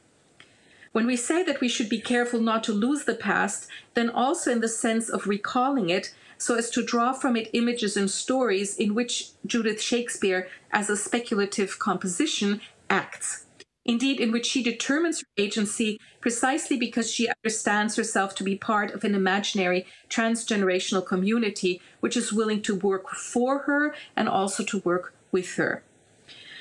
For me, Woolf's speculative fabulation draws into focus the equally decisive question of legacy, which results from the prevention, overlooking, or forgetting of feminine creativity. We are inheriting a lack, but also a potentiality as much as we are inheriting actual work. If we interrogate the past not only regarding what women did not succeed in achieving, but rather in the sense of Woolf's feminist speculation, drawing attention to all that she could have achieved, we find the subsequent maturation or Nachreife, which Walter Benjamin called the work of translation, and which Griselda Pollock is interested in when she speaks of persistence. That which comes back to us from the past has not remained stable or static. Rather, in this period of latency, or in this ellipsis, or in this disappearance, it has grown after the fact. It will, however, only undergo such subsequent translation if we're willing to engage with it again for the future. So a feminist insistence that each woman has the right to have a voice of her own or their own is a demand that requires constant work. Temporality is again key. The work Woolf asks us to do is work we do to make sure we are not losing the past, and the way to prevent this is to reformulate it today for the future. At issue is thus a conceptual line of connection between generations. Given the conceptual proximity between genos and gender, what is at issue in transgenerational cooperation, one might say, is the following. Remembering the previous generations so as to attribute to them a cultural effect belatedly, which will be sustainable in the future only if a bond is forced across the generations. In other words, we must not only work so that the potentiality embodied by Judith Shakespeare can come to be realized, we must take care that both she and our work for and with her will continue to be effective in the future. To think of Judith Shakespeare as a muse whose death inspired a speculative story, which is to understand it as a corrective of her own fate, draws the question of severance into focus as well. She must die in order to return. In botanical terms, subsequent maturation refers to the development of produce during the time of storage after fruit has been harvested, so that this after ripening is in fact predicated on a previous disruption of life. To assume the legacy which Virginia Woolf proposes to us with her speculative tabulation means being mindful when a woman's claim to be noticed and heard is once again denied her. Not to do so, that also means losing history. Indeed, it's worth remembering that the word ignorance implies a lack of knowledge, which includes a willingness to ignore, to refuse to take notice. To accept the story of Judith Shakespeare as our legacy thus also means acknowledging that we cannot afford this refusal of knowledge. Whenever we do not take notice, we take part in an act of obliteration. To demand a sustainable generational succession is thus not only decisive in the sense of a speculative fabulation, which is to say because it allows us to recognize something belatedly, even if or precisely because it's only now possible for us to do so. At issue also is remembering what was once already possible, indeed what was already created, and yet was not passed on, so that the line of generation came to be interrupted. To remember this is part and parcel of what it means, and again I'm picking up on Griselda Pollock's project, what it means to rewrite the history of feminism. Thank you. Thank you for your wonderful presentation, Professor Bronfen. We now move on to the last speaker at this Holberg Symposium, who is Dr. Elspeth Mitchell. Elspeth Mitchell is Research Fellow at the University of Leeds, working at the intersection of practices and theories of feminism and visual culture. She has produced visual arts projects in the UK and held postdoctoral research positions exploring girlhood, digital art history, and the burlesque.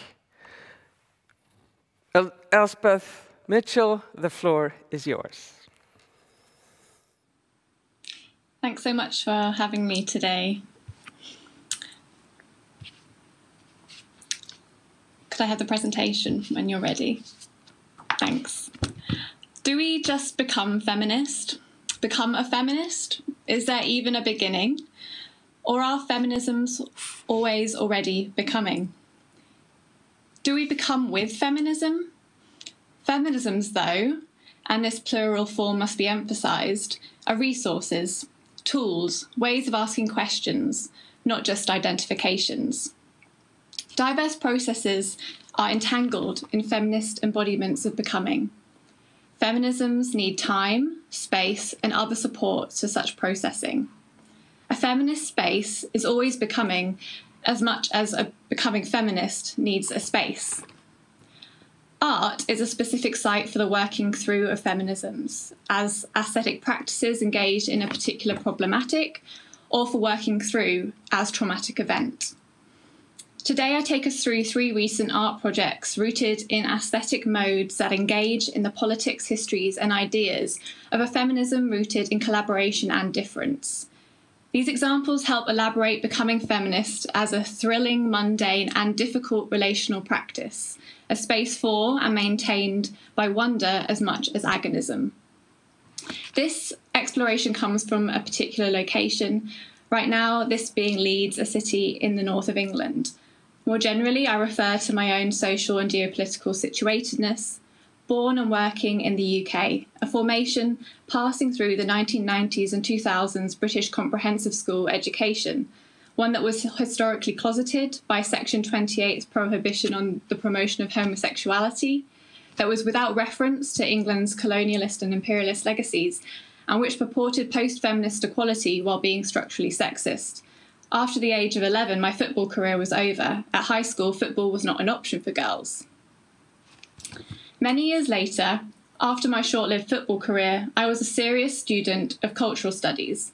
I arrived to seminar room 206A on the 3rd of October 2013 for the first 3-hour seminar of the master's module Feminism and Culture Theoretical Perspectives, convened by Griselda Pollock.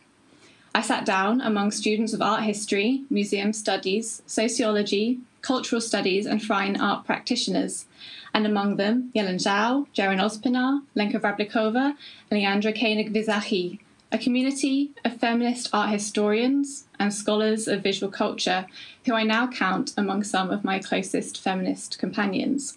It was a feminist space at Leeds. Something I know now is how unique this space for learning was.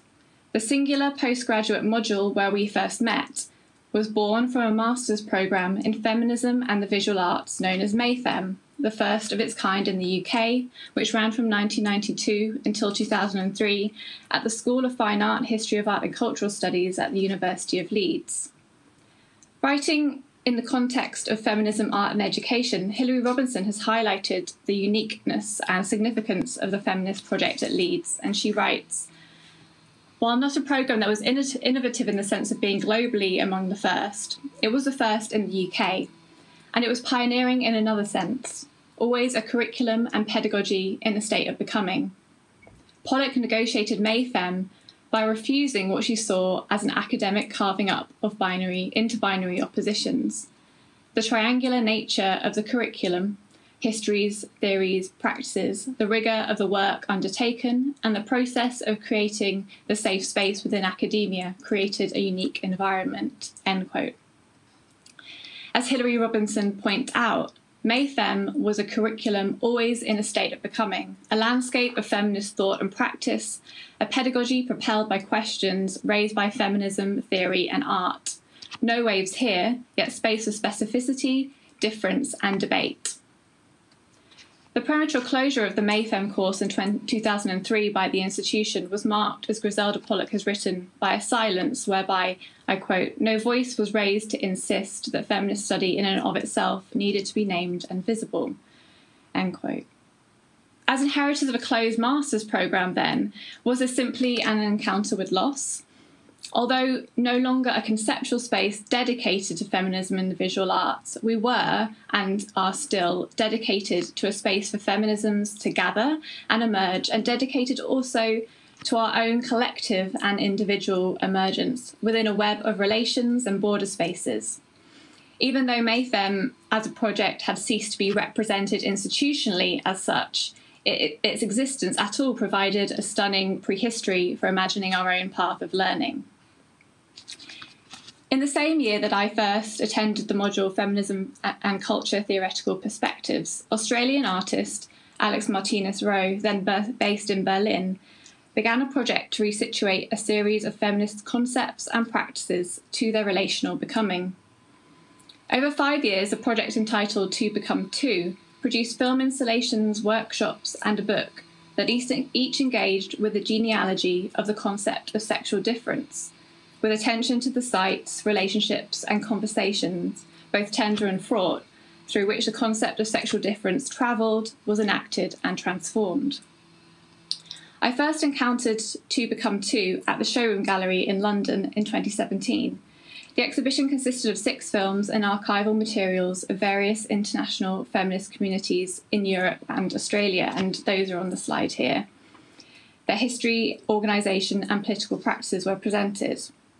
Alex Martinez-Rowe worked directly with these groups, attentively investigating how theoretical concepts were products of relationships and dialogue between women in the activist projects of the women's liberation movements.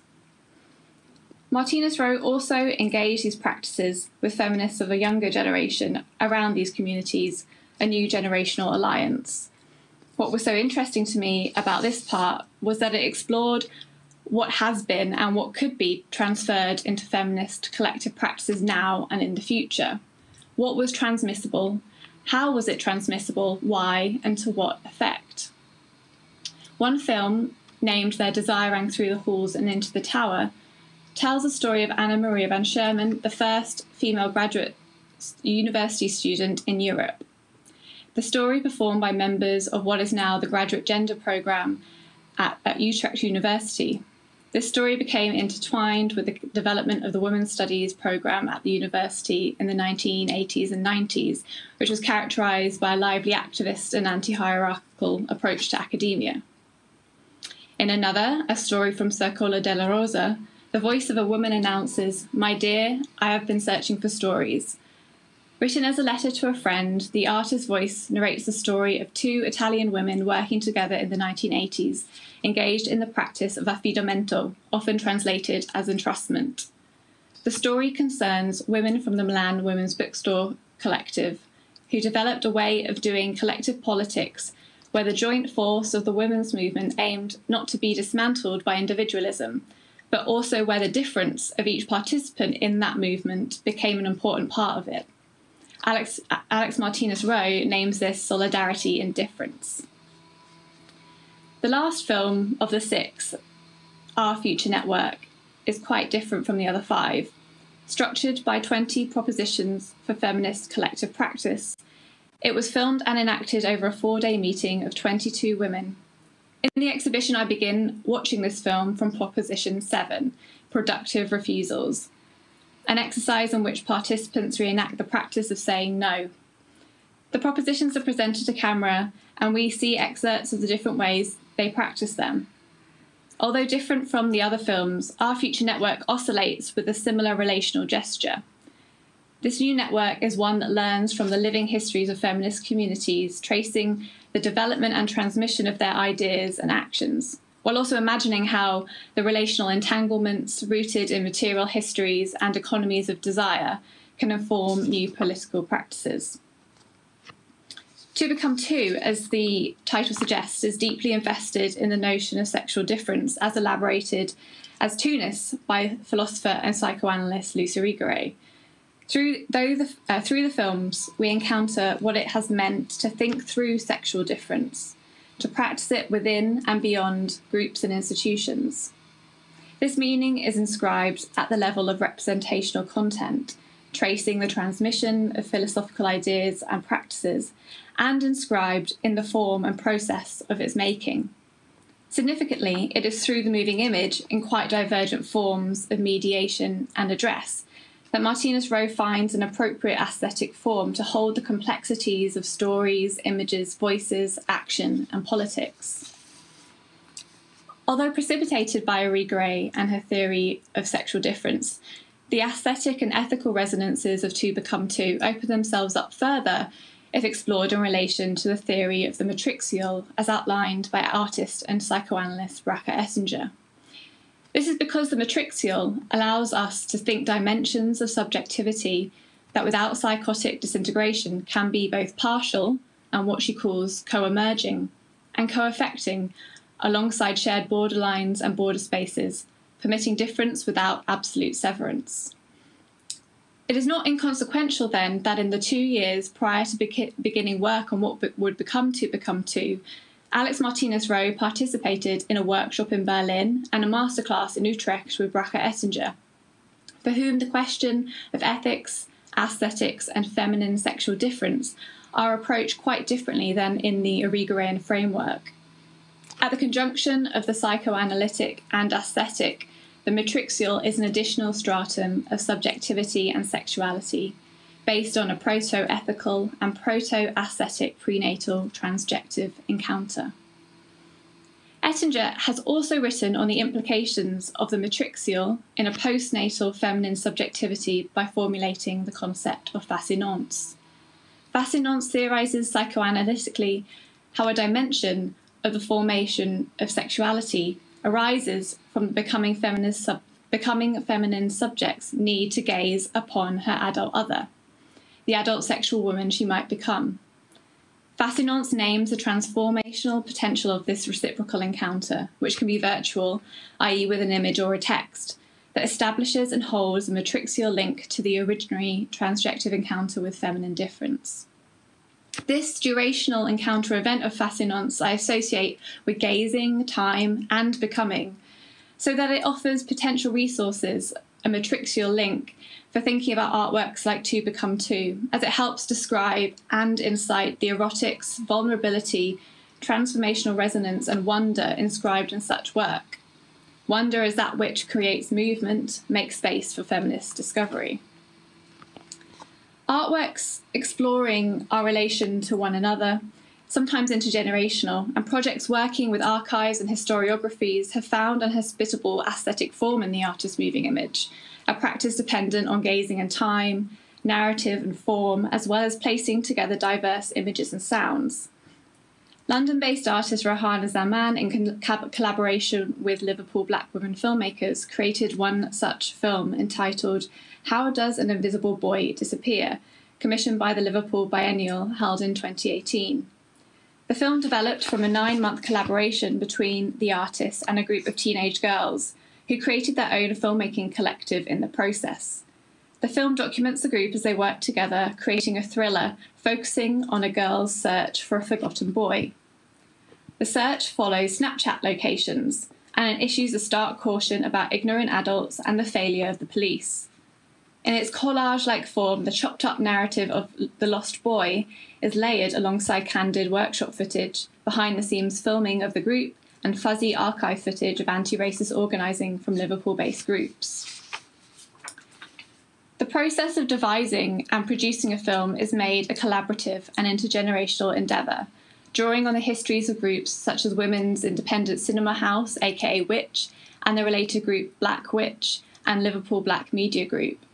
The discovery of each opening up future possibilities where route for engagement with feminism, film and activism are given historical, material, social and aesthetic support.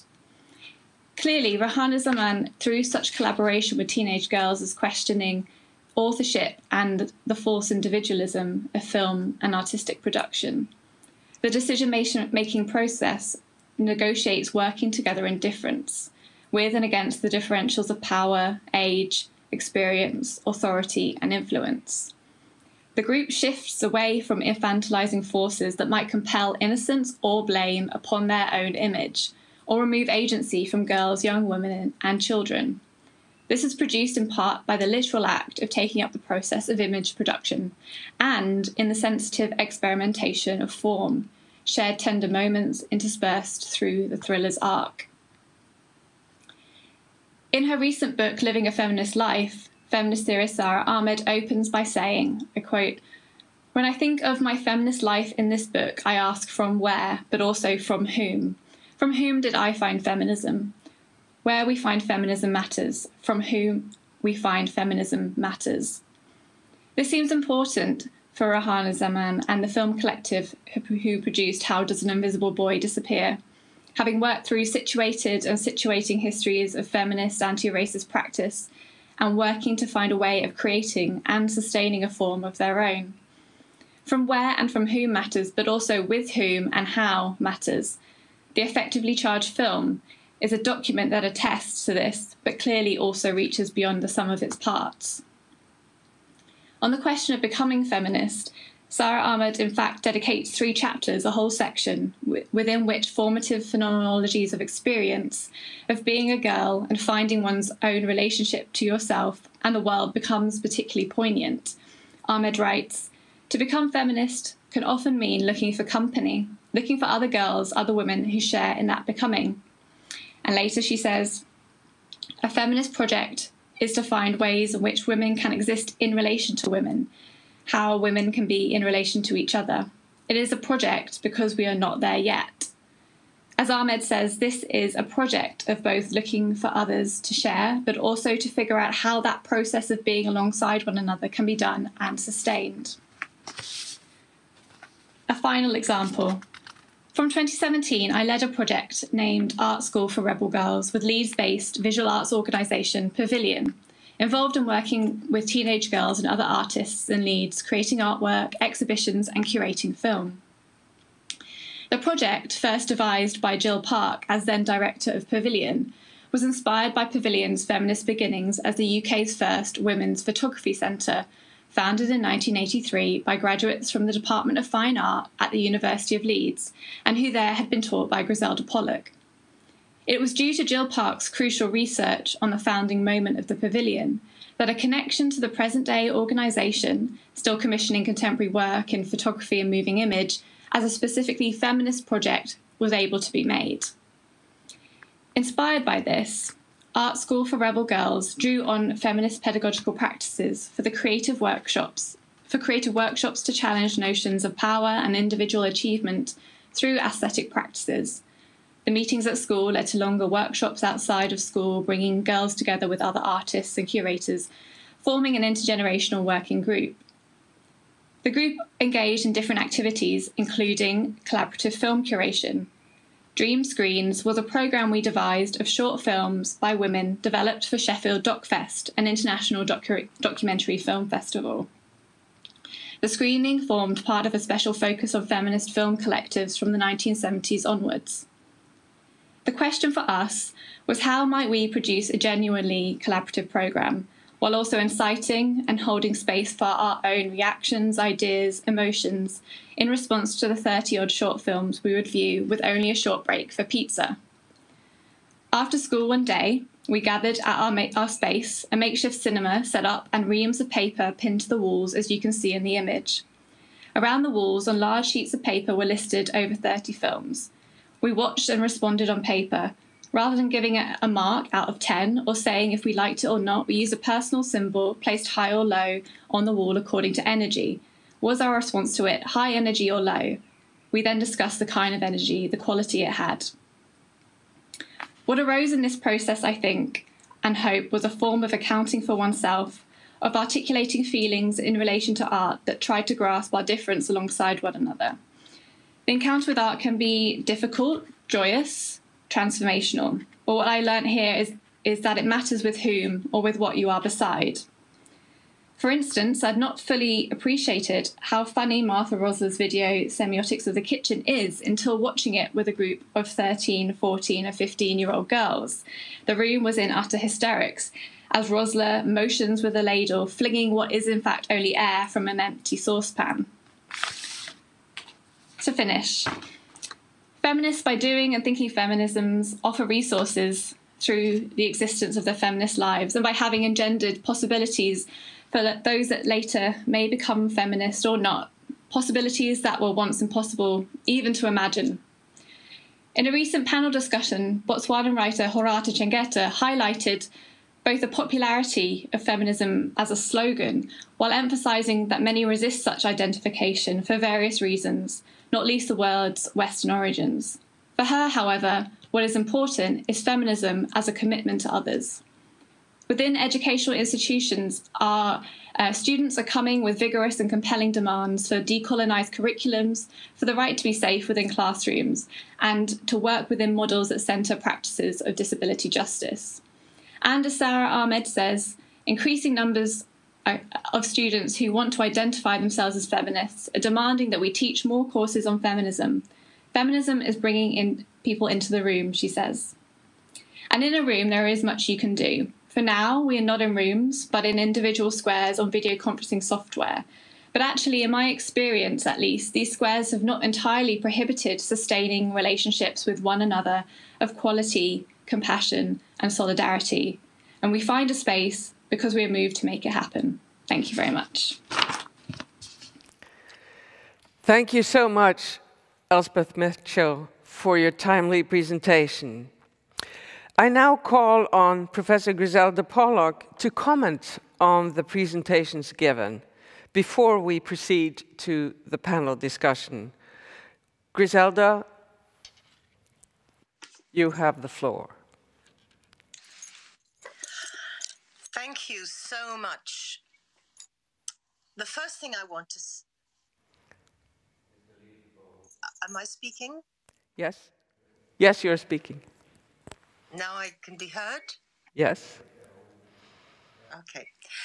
First of all, I just want to say how thrilled I am to have had this time together with all of you, as it were. This is another space a feminist space we've created, and it has truly been a feminist space with so many different dimensions, so many fascinating ideas, and so many kind of potential conversations. Okay, so that's the first thing. So thank you all for the time and your care.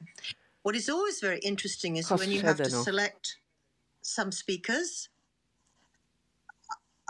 Is this still? I'm still coming across.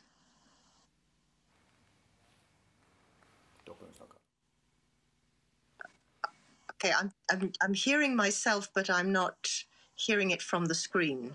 That's maybe. Okay. Anyway, so when you invite four people, okay, when you invite four people to come together and make contributions, this is out of incredible respect and fascination and delight in their work and the desire to know more from these four remarkable thinkers. But what they have woven together here is itself always that kind of unexpected. Now, having posed the question of, is feminism a bad memory, I feel that they've all made a fantastic case to say the answer no. But they've also shown how complicated that is. It is a kind of play between past and present. It is an alertness to also the future, the question of the future. And what they have, I think, brought together and identified is a certain sense of what are the kind of concepts with which they wish to associate the term feminism. Now, obviously, for many people, when you say feminism, it's a kind of open signifier, all sorts of different kinds of affiliations or resistances or rejections or misinterpretations have come. So it's very important that we kind of have specified something to do with the kind of question of a coming together, a kind of moment. I mentioned at the beginning the notion of summoning women to be a political collectivity, or in a sense the congregation of women in the universities to form this kind of elaborate field we call feminist theory. But all of the speakers have in turn brought up the question of some kind of collectivity, some kind of solidarity, some kind of communion, some kind of conversation, some form in which this is a and it requires a togetherness. It requires being with others. So this is, I think, a really important sense of the legacy of feminism is of a collective but a non-homogeneous, a non-unitary project. Secondly, I think the speakers have brought up very much the sense of how we are enabled to understand, in a sense, what feminism can be, has been, can do, is only insofar as we look very closely and in some detailed ways at what actually has been, whether that's been an artistic practice, an intellectual intervention, a piece of writing, a speculative fabulation, a dance, a series of acts. And I think this is one of the crucial places where our involvement in cultural and aesthetic practices make a difference compared to some of the other disciplines which have been also transformed by feminism.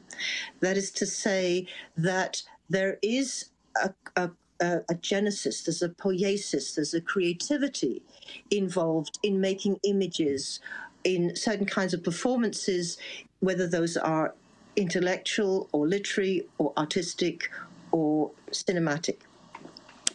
I think you've also all raised this question in a way of thinking about this notion of generation, not as generational antagonism, but of generational situatedness and the meeting of different challenges at different moments.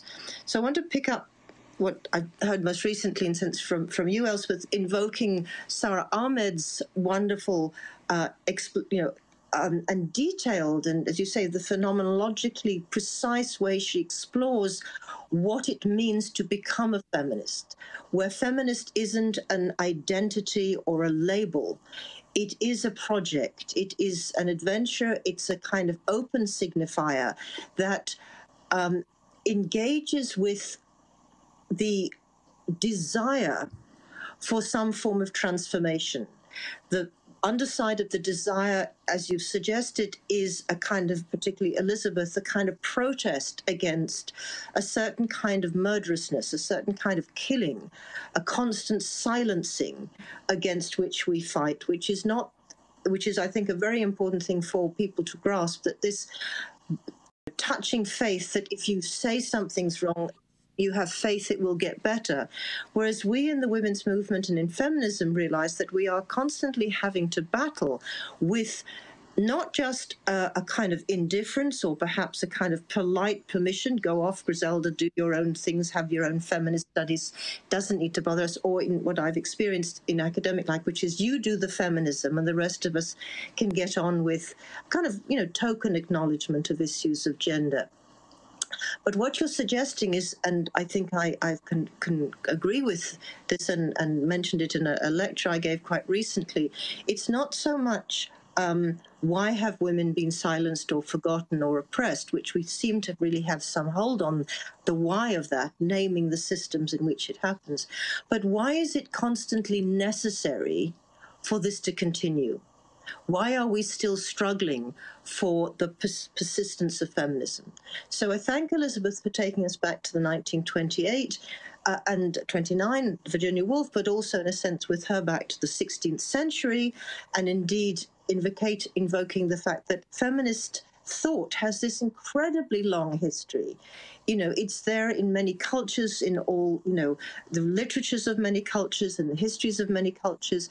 In the Western tradition, it's there from the kind of, classical articulations and the great lesbian poet Sappho, right the way to Christine de Pizan in the medieval period, or Marjorie à Kempis. It's there in the kind of great 16th and 17th century sort of thinkers and early scientists and people like Maria Sibylla Merian, these investigators. It's got a long history. So why is it then perceived to be, as I was almost kind of suggesting, a kind of an event post-68 that could be forgotten in a way as that goes away? So I want to draw out for your discussion amongst you as the panel the question of solidarity, collectivity. I like very much the sense, Elvan, that you brought up about this question of what is it to be called to unite is not to call to be a singular, it's to be, and the invocation of how we deal with, in a sense, these differences, and indeed sometimes the agonizing differences, which are the multiple legacies of colonialism, of racism, of homophobia, of anti-Semitism, of in forms of genocidal anti-ethnicity that you were mentioning by raising, of course, the first genocide of the 20th, or the second genocide of the 20th century. The one of the peoples of Namibia are also fall in the second decade of the 20th century. So this is a legacy that we have to we are entangled with. But I think this question of unity and difference, as you drew it out from it, is one of the great issues these things, but also in a way what Lubaina was giving a very wonderful insight into is how much we must attend to specificities, that the lives we live, even under the rubric of women, are absolutely different from each other's, require different strategies, and yet we can learn with each other, which is another term I think that in a way, Elspeth is bringing up, this idea of from whom do we draw our sense of feminist energy, inspiration, etc. With whom are we speaking? To whom are we listening? To whom are we not listening?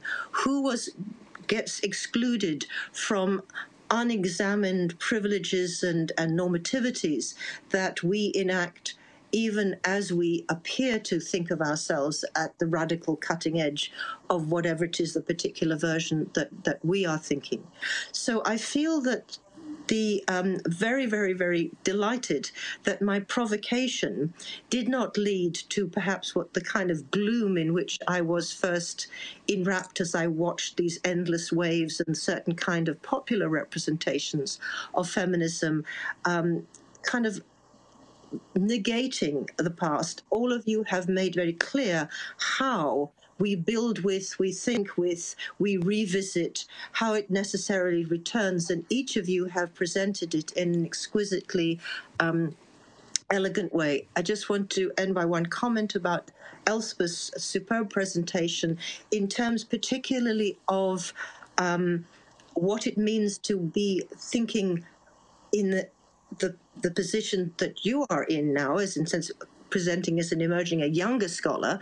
I won't get into ageisms in certain kinds of ways, etc., but encountering it with a certain kind of moment where there is a kind of an academic foundation for what you're building on because of the existence of courses such as the MA in Feminism, the Visual Arts, or MA Cultural Studies and others. But your particular engagement now with really the front line, which is the girls. And I think the importance of your research on what is the girl, is adding to our vocabularies of women, and girls. I would love to hear you talk a little bit, all of you, more about this question of words and naming with which I ended, because I do feel we are in a very intense period of verbal agonism over labeling and self-definitions and censored definitions, whereas right across the board we have all felt that the term women and women, qualified in different ways, modified by age, and specified in terms of location and history and embodiment and forms of performance. Nonetheless, these seem to be central to what we've been talking about as a historic project. So thank you all for your superb contributions to this provocation discussion, and I think it would be nice now if we were able to go into a panel discussion, if that is the suitable step next. Well, thank you so much, Griselda, for your initial comments to all the presentations. I'm so happy to see all of you on the screen in this room, alluding a collectivity, even if it's a virtual one. So I really hope that now, as we move on to the panel discussion, that we will have a sense of a communal experience, trying to follow up on some of these very important issues that were raised in the presentations and that Griselda summarized now briefly. I hope I can call on you with your first names now that we're somewhat acquainted. That will make it easier for me to direct the panel discussion here. I'm Ellen, by the way. So if you can just raise your hand, then I will keep tabs on who is actually bursting with desire to speak to us all. So I'll just open up the floor for everyone and then indicate who would like to go first. Everybody's shy. Who would like to start? Anybody? Yes, Lubaina, please. I think one of the kind of challenges with the challenges with the naming of feminism is that I found that other women are imagining that being a feminist is like swimming underwater. That they might not be able to breathe, they might not be able to see, or that they might drown. And I think we need at every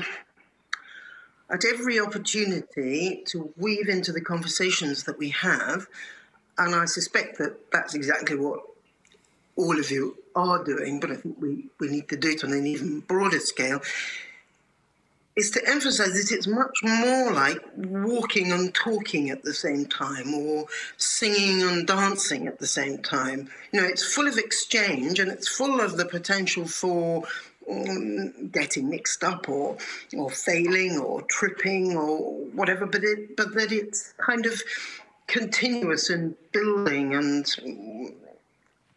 and full of action and as you said already, of becoming. But this, I feel that there's this sort of swimming underwater. Now, people that do swim underwater tell me it's very liberating, but I think it's only liberating when you actually get out of the water. Anybody wants to follow up on this? If it's possible. Elisabeth? Yes, I want to first of all pick up on a concept actually that Lubaina was the first one to bring into play, where she was talking about the richness of difference, and then later on you Griselda, I think, then brought in the agony as well. But let me hold on to the richness of difference. I think this is really the challenge, that whether you see this richness as something joyous, and in fact, whether you think of the public space, whatever that public space is, where we want to debate feminism, as a place indeed also of difference in the Leotardian sense, that is to say, arguing with each other, discussing with each other, disagreeing with each other, and living with the unsolvability of certain differences, whether you still see this as enriching, or whether there's a need to limit things because, and here the question is why? Maybe because that's the only way you can think of positioning yourself or bringing forward your project. And I'm thinking also of something that you Lubaina said about how it was in retrospect that maybe you realized why some of those women artists, and I fully share your, I think we're talking about the same thing at least. When I, for example, met Louise Bourgeois, I was terribly annoyed that I was told there were two words I was not allowed to mention in her presence, psychoanalysis and feminism. If I said the word feminism, she would be throwing me out of her house immediately, at which point I was like, well, then I'm not quite sure what I'm supposed to say to her. So my annoyance with her then, but in retrospect, even if I think of someone like Ronnie Horn and what she has said about why she's so insistent on really getting the same amount of money that male artists get, why in retrospect we understand why they did it, even though that's not what we wanted them to do and this wasn't how we were reading them.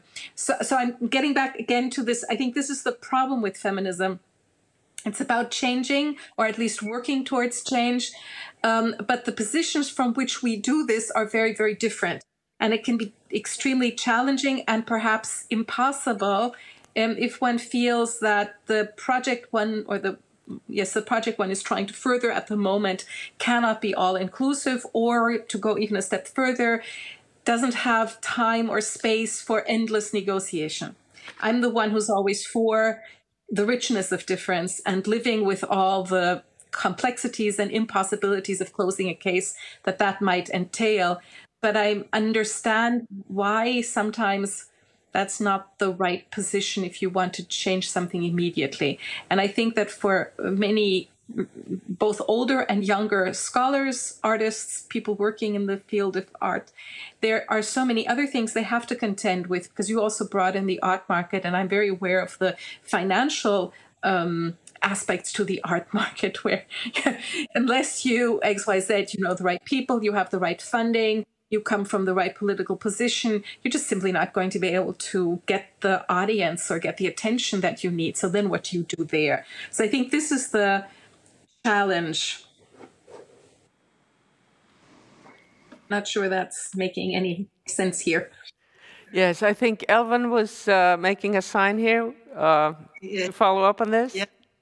Yes, I would like to come back to this question of the vocabulary or the terminology, and I think it is a very important question. And Griselda started the introduction mentioning the notion of teaching and how we as professors or like people involved in teaching or education, or as all the presentation dealt with this notion of being together in the context and the notion of generation.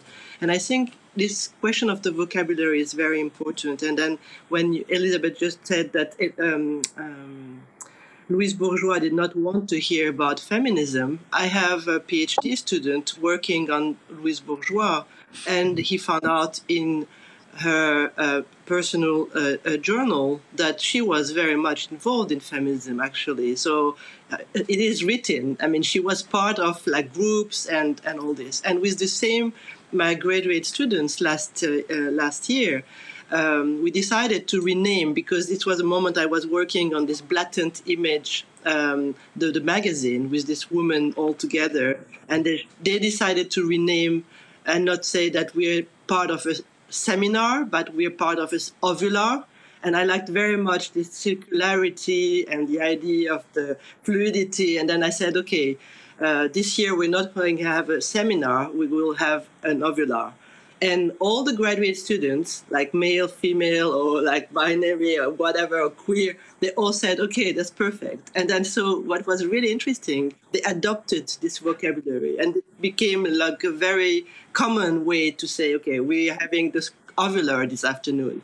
And so I think that little by little, step by step, and the question of the generation is also, I was born in Paris in 1968, so it means a lot for me, like the image of Paris Match that was just 3 months, but you know, it's part of my history. I often thought about if the way to be part of a generation or to be born in 68 was also for me a moment of having growing up with all these issues of all this like protest and all this was part of my own like more subjective becoming into this feminism. So I think it's the naming is really important, and we should maybe have, I don't know, like a dictionary, or there are maybe dictionaries, but anyway, you know, encyclopedia. So this is what I wanted to add. Elspeth, did you make a sign? Yes, thanks. Yes, go ahead. Just to continue what you were saying, Elvan, I think it's really interesting that you're, in the case of Louise Bourgeois, that your student was kind of reading for its feminism, and I think that's a really important thing to do, especially if people aren't willing or don't want to identify or affirm themselves as feminists in certain ways in certain spaces for certain reasons, and but also kind of the words we use around feminist practices is really important. And thinking about the teenage girls that I've been working with in some of the projects that I spoke about today, there was a recent study that came out last year that said in the UK that girls are really fed up of being told that they are empowered, because they don't feel it. They're at school in spaces that in really intensely racist and sexist and classist, and they're being told they have empowerment, but they are not given the tools to practice this so-called empowerment. So I think words like empowerment are really unhelpful in that situation, and providing spaces for them to engage with work that's talking about feminism in different ways becomes really important, and gives them access to thinking about their own place within the history. Right, Griselda, did you want to? Thank you so much, Elspeth, for bringing that up, because empowerment is one of these words which I think are part of what I'm calling Instagrammatology, and it predates that. It's one of the things I'm very interested in is tracking in this bad memory of feminism, which in a sense not what those people who might ally themselves with a long-term project think themselves to be doing, but in a sense what the public meaning of the word feminist is, or how it's represented. And that is constantly being produced in the press and other places and on the platforms in a way that's eviscerating its critical and historical significance.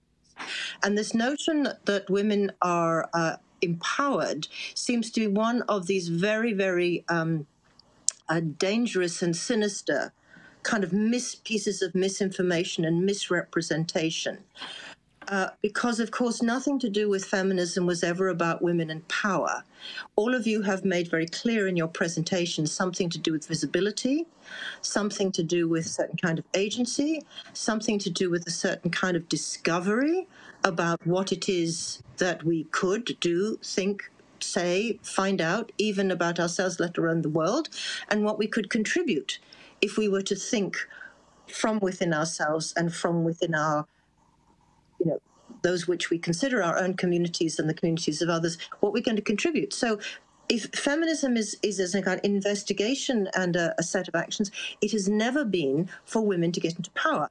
But I could just explain, since I remember very clearly, and this is in 1974-75, I was in a basement of a warehouse, or basement of a warehouse in central London, where an exhibition of women's conceptual art curated by Lucy Lippard had finally found a home in London where nobody else would have it, and the Royal College had refused it. And this was a very interesting sort of collection of artists, and we ran a whole program alongside it. And we were in this basement really investigating this kind of interrogation of the world and the world of industry by artists, and asking ourselves all these questions. And we did believe we were going to change the world. And then down the road, but about, probably a kilometre down the road, Margaret Thatcher and her lot were in the central headquarters of the Conservative Party planning how they were going to change the world. Right? And going back to Lubaina's wonderful conversation between Mrs. Thatcher and Ronald Reagan, what we know now is neoliberal capitalism won that battle, right? And all that wonderful joy of 68, we actually have been partially defeated, but not totally defeated. But empowerment and power, just in the same sense as, sexual liberation, for women, it was the right to control your own body and decide with whom you would have it and how you would have it and how your body would work. For the rest of the world, it was about giving women the pill who were heterosexual and making them have as much available to have as much sex as possible, and making being sexy one of the necessary conditions of being, successful.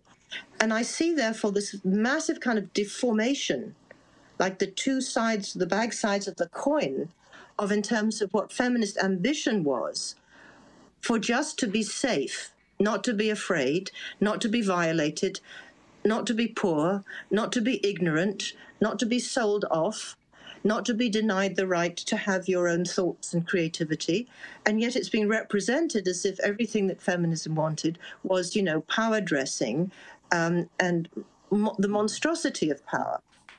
And I think this is a very important question for the communication to young women, because what they're getting via a sort of restricted, banalized, sloganized versions of this, even more so in the new forms, is it's a form of making invisible to them the language that this 50 years since 1968 of feminist investigation has given, not to empower, but in a sense to enable women and those obviously who define themselves as women to experience a world that is not constantly trammeled by this. Now, this is not the same for all women.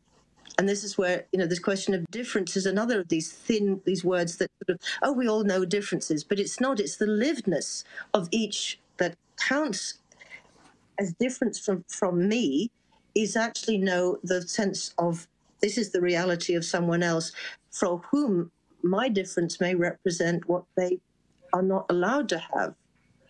Right? So all these words, and that's what I'm in this question of, are we losing the complexity, and why are we losing it, and what language do we have to name the process of its suppression, even though we are here representing a very, very rich range of intellectual, artistic, critical, theoretical practices, and we are creating archives, and we are teaching the memories, and we are bringing students to the knowledge of this in ways that are productive of their own realization, enablement. But I do feel this really is a war of words at this point. And I wonder if people think about that, and that idea of women thinking they're empowered, but the statistics don't bear this out. In any access that you would go to, you will not find the changes that make women in the world, in the ordinary everyday world, what they're living on every continent, safe. And indeed, I just heard this morning, on the cutting of the aid budget by the British government, is specifically closing down refuges for women and girls seeking refuge from violence in their families or from their partners under this pandemic conditions. And they can calculate how many of them will die because of this cut in the next months. Now that's kind of like the extremity I work from, and at the same time this worry about words does seem remote, but it's very intense to me that words are the language of our understanding. Did I see Lubaina's hand raised? No? No? Anybody else? Yes, Elisabeth? Well, maybe what you're talking about, or not maybe, but obviously what you're talking about has to do with this lovely neologism you have formed, namely the Instagrammatology. Because Instagram and other forms in the social media, to a certain degree, I'm not sure whether they actually require it, but they certainly enhance and encourage simplification. I mean, I'm not a digital person at all, so I don't even understand this emoji. But every time people start sending me things with emoji, first of all, I'm like, why can't you just write that word? And also, what exactly does this emoji mean? So it's kind of like, it's a silliness, a childish, no, I should be saying that because children are so creative and so open. It's a silliness that reduces things to, the idea of reducing things to icons is for me kind of paradigmatic of what you're describing. I think to turn this into something positive, I think what is important is that we try to move away again, or argue against, or explain why it's important to move away from what you called essentialisms and ontologies, from the fast use of words that where you're not questioning why you're using that word. As you were talking, Griselda, I was thinking of this German journalist Viktor Klemperer, who left the Nazi Germany eventually, but who wrote about how fascism in Germany, or part of what made fascism in Germany possible, was the language was reduced, and that you could say a word and everyone seemed to agree on that word, although that word has many different meanings and complex meanings. So it's the idea that words also become icons, and they just stand there, and you can't question them, you can't interrogate them, you can't say, but why are you fixated on that word? What exactly is behind that word? Why do you need that word? There are quite a few words in our jargon at the moment where I keep asking my students, what do you mean when you use this word? Why can't you circumscribe that? Because by circumscribing that word, you can even bring in your own uncertainty etc. I mean, I think empowerment is one of those words where, people fast answer to that is, well, I feel strong, I feel good, I feel, and then you have to ask yourself, but why is that a value within a certain cultural space? So what I'm saying is, I think the social media, which you're pointing to with the Instagrammability, is in a sense both the forum, but also the trope for a kind of reduction of complexity and a kind of insistence on simplification, which ultimately for me is part and parcel of liberal capitalism. This is the other legacy we have. I mean, we've been talking very optimistically about the feminist legacy, but you were completely right, Griselda, in pointing out that there was another narrative that went on, and that was the narrative that won out. I mean, not by everyone, but that in a strange way is seeping into all kinds of spaces, including the academy and the artwork, where it really shouldn't be, where this should be the one we challenge. So it has, in a sense, maybe making those words new again. That was a modernist aspect. That was a modernist project to begin with. Could there be a generational perspective on this? Yes, that would be nice. Elspeth? Yeah, I think it's interesting, a lot of what you're saying, but I wonder, especially in the case of social media, whether we could look at it more expansively in terms of, and I'm thinking back to what Elvan said about feminist solidarity in micro events and in everyday life. And I think, despite the fact that Instagram is so corporate and so censoring, but there are other platforms as well, and other spaces on the internet that do offer really fast forms of organising. So for these kinds of collaborations to come together, to meet in real life and make something happen, it's fast, it's small, it's situated. That's within everything else that you're also describing. But these kind of social media platforms do offer these fast forms of communication, but it's for the purpose of something quite different from the kind of feminist sloganeering that we've kind of talked about so far. But it's happening at the same time, is what I want to say, that feminist activism is happening and using these forms of communication in really interesting ways, and the speed, I think, is really important there for kind of reacting to things, and not reacting collectively rather than in a form of debate. It's not on that kind of level that I'm thinking about it here. Mm-hmm. Elvan and then Griselda, or did you want to comment on this first, Griselda? No, I would listen to Elvan. Yeah. Elvan, go ahead. I will be short. I think that it will be interesting also, as we speak about the social media, to say that words, that images, are also the language of our understanding. In a way, it is impossible to consider in the social media a word without an image today. And I think this is also something interesting. How images become words in a way. And it was also with this emoji or the icon. But even more than that, I mean, the image can represent a powerful word, or like the image is speaking by itself. So in the social media, at least. And we even sometimes don't need to have the words. So this is also just something I wanted to add to the conversation. Griselda? Yeah, I thank you for both those contributions. Elspeth, you're absolutely right to kind of remind us that this is much more dialectical. And that's, the situation is that every major technological revolution in the history of human occupation of this planet, or human arrival on this planet, has, it's potentially productive and potentially destructive element.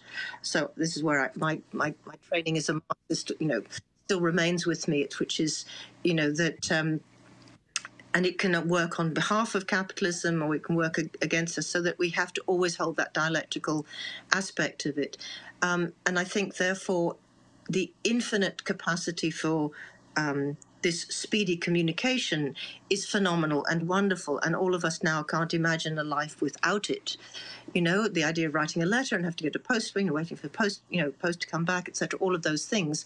And I noticed that they've now got a category called the geriatric millennials, which refers to people born between 1980 and 85, who were born when they could still have to pick up a telephone, or they still saw people with typewriters, but by the time they were 22, they were dating on Facebook. So that they really are the very interesting group to study in terms of memory and change in terms of this now.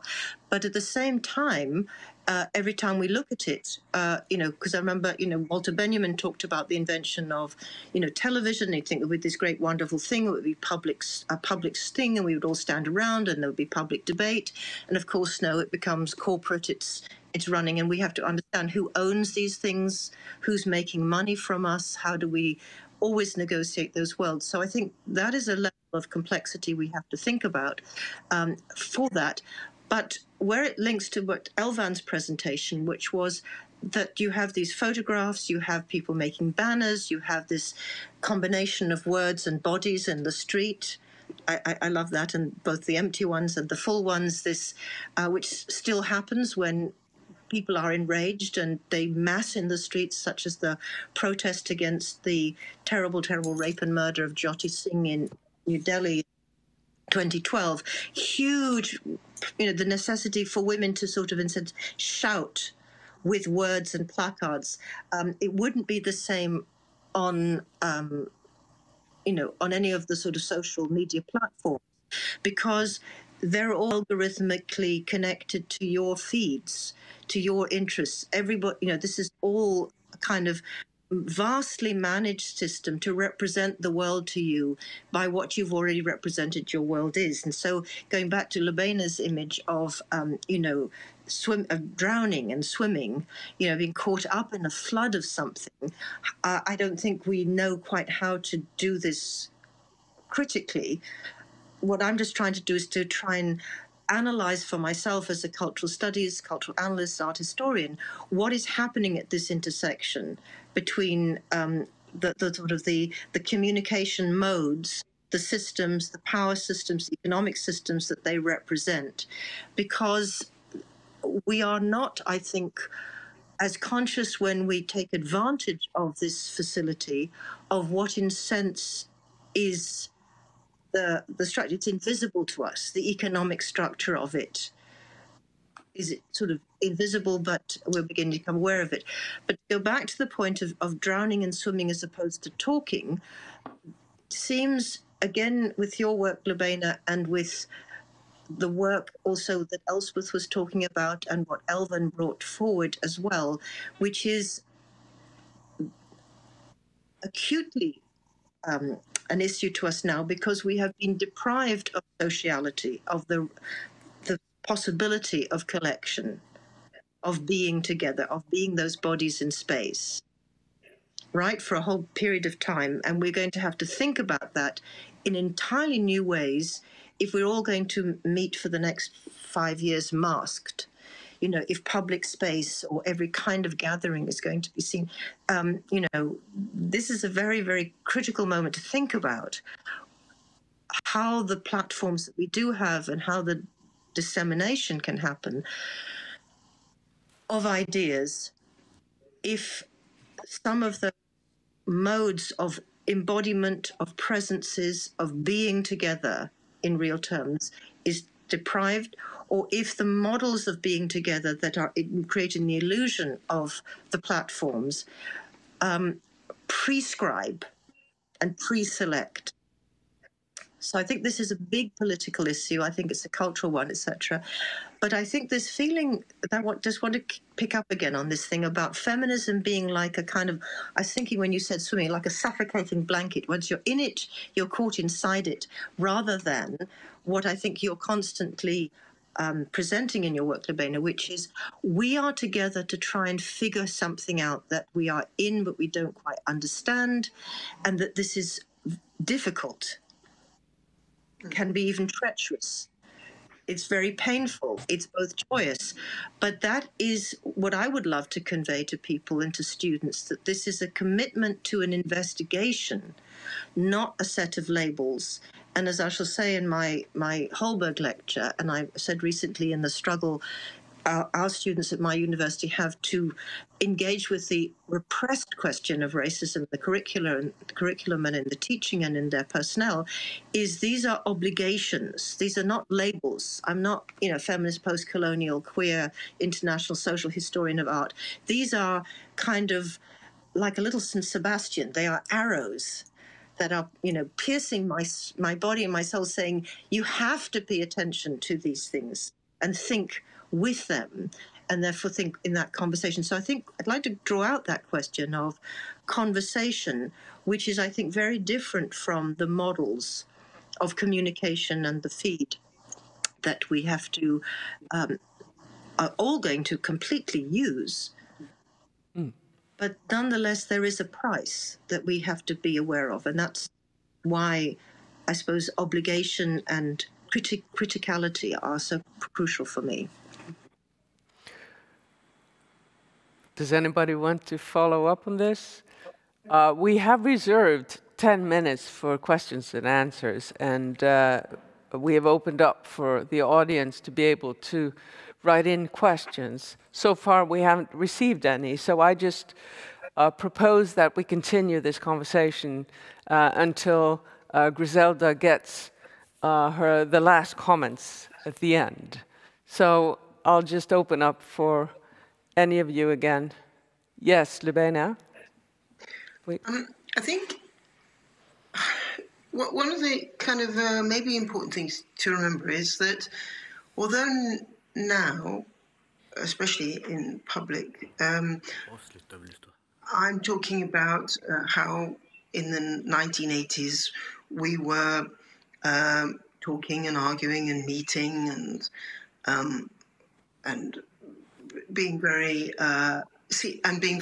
active, and so it seems like it was a very public thing because I'm talking now about something in a very public way. But the point was that all that went on in a very private way. Nobody knew, nobody who was not interested at all knew that that's what we were doing. We only know that other people only know that that's what we were doing now because either me or Marlene Smith or Claudette Johnson say that's what we were doing. So it must be so that now, and I think it's been obvious by the way we've been talking, that these private but multiple conversations are going on without masks and in private and semi-private places. So while it might seem incredibly difficult to imagine how can we keep this conversation going behind a mask, we're meeting in places where we don't need a mask, meeting with people with whom we don't need a mask. In a way, in a kind of space that seems as if nobody else is listening, that we're only listening to each other. But I think what I found, 35 years ago, was that all these conversations were happening in different places all around the world, and they have the potential for coalescing and meeting up at some point. And we shouldn't worry too much, Griselda, about the mask. Because we're doing it. It's just, we're not doing it.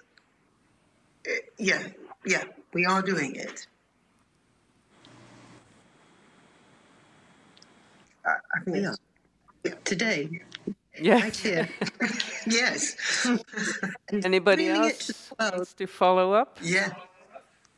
Just a final few remarks before we give the word to Griselda to make her final remarks. Elspeth, it looks like you're just about to say something. I think that what Lubaina has been describing has been even more important over the past year and a half as well, sustaining those conversations and discovering films online that are now being distributed in different ways because of the pandemic, that are opening up conversations following that. There's been some extraordinary things happening. It's not quite what you meant, Lubaina, but what I mean to say is that precisely that desire and need to discuss these things has kept me going through the past year, and it's been really important in thinking about what we're going to do next as well. Anybody else?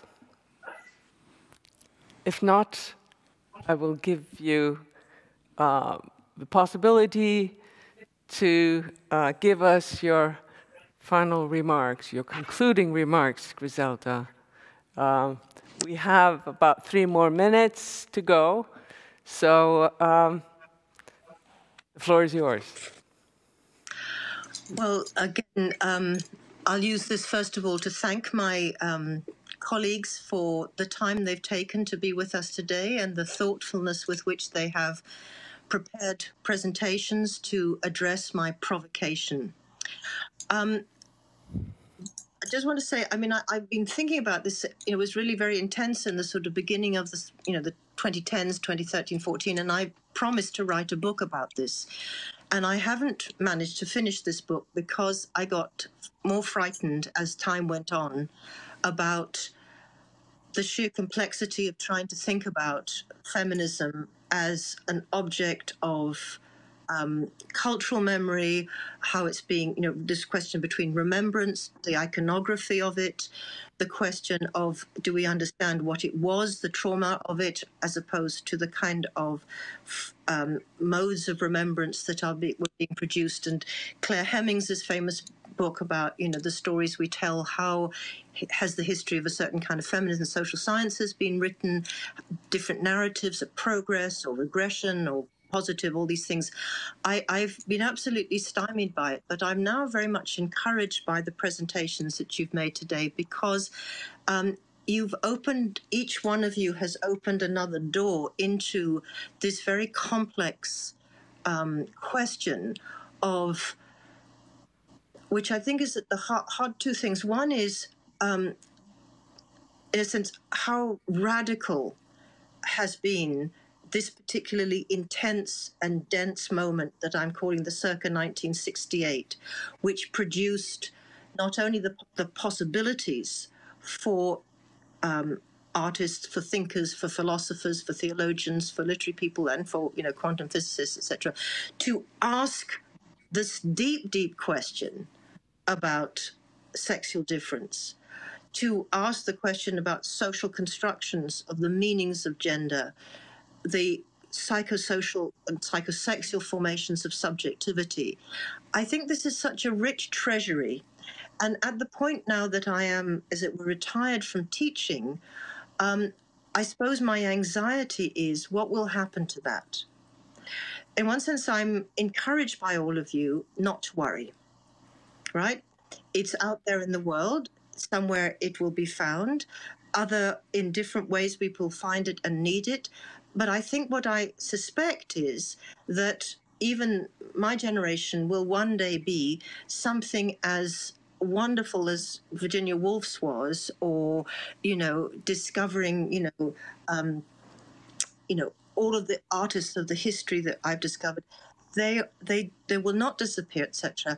But the need, or what I call the desire for this knowledge, the desire for what you can do with it, the desire that happens when you encounter creativity, thought, critique, radicality, this depth of investigation into this really deep, as I said, this monumental question that is the basis of phallocentrism and patriarchy, even as it intersects with all the other abominations of the violences against human dignity that we call race, class, gender, sexuality, and all the rest of it.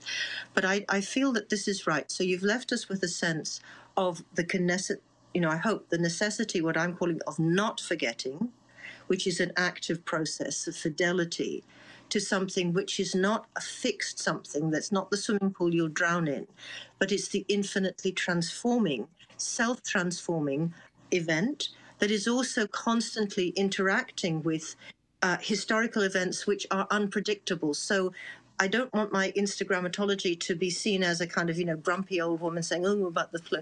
It's actually what happens now is what we must pay attention to, and not, in a sense, let ourselves be rendered gloomy by, as it were, a bad memory, but realize that always someone will ask the question, and what we have done together today and what we represent amongst the lives that we're living and we're writing will be found and will be a hope of use if it is necessary and useful as the next generations of interested scholars and artists and creators and thinkers and doers come forward and say, yes, this was interesting, or this is interesting, or there's something in feminism that needs to be treasured in all its complexity, difficulty, diversity, its failure, as well as this. But I think this intellectual revolution, this cultural revolution of the last 50 years has to be marked not by a label, but the recognition of it as a major event in world history. So on that very small note, I'll thank you all for your time and presentation, and hope that the audience out there, if they have questions, do in some way send us some thoughts at some point. Well, thank you. It only remains for me now, on behalf of the Holberg Prize, to thank the 2020 Holberg Laureate Griselda Pollock, as well as all of the symposium speakers, Professor Elvan Zabunyan, Professor Lubaina Himid, Professor Elisabeth Bronfen, and Dr. Elspeth Mitchell for their insightful contributions. Thank you for making this a most illuminating and exciting symposium. And last but not least, I want to thank the audience who has joined us remotely from all around the world for your attention and for your interest in the 2020 Holberg Laureate Griselda Pollock and in this important topic. Thank you, and be safe.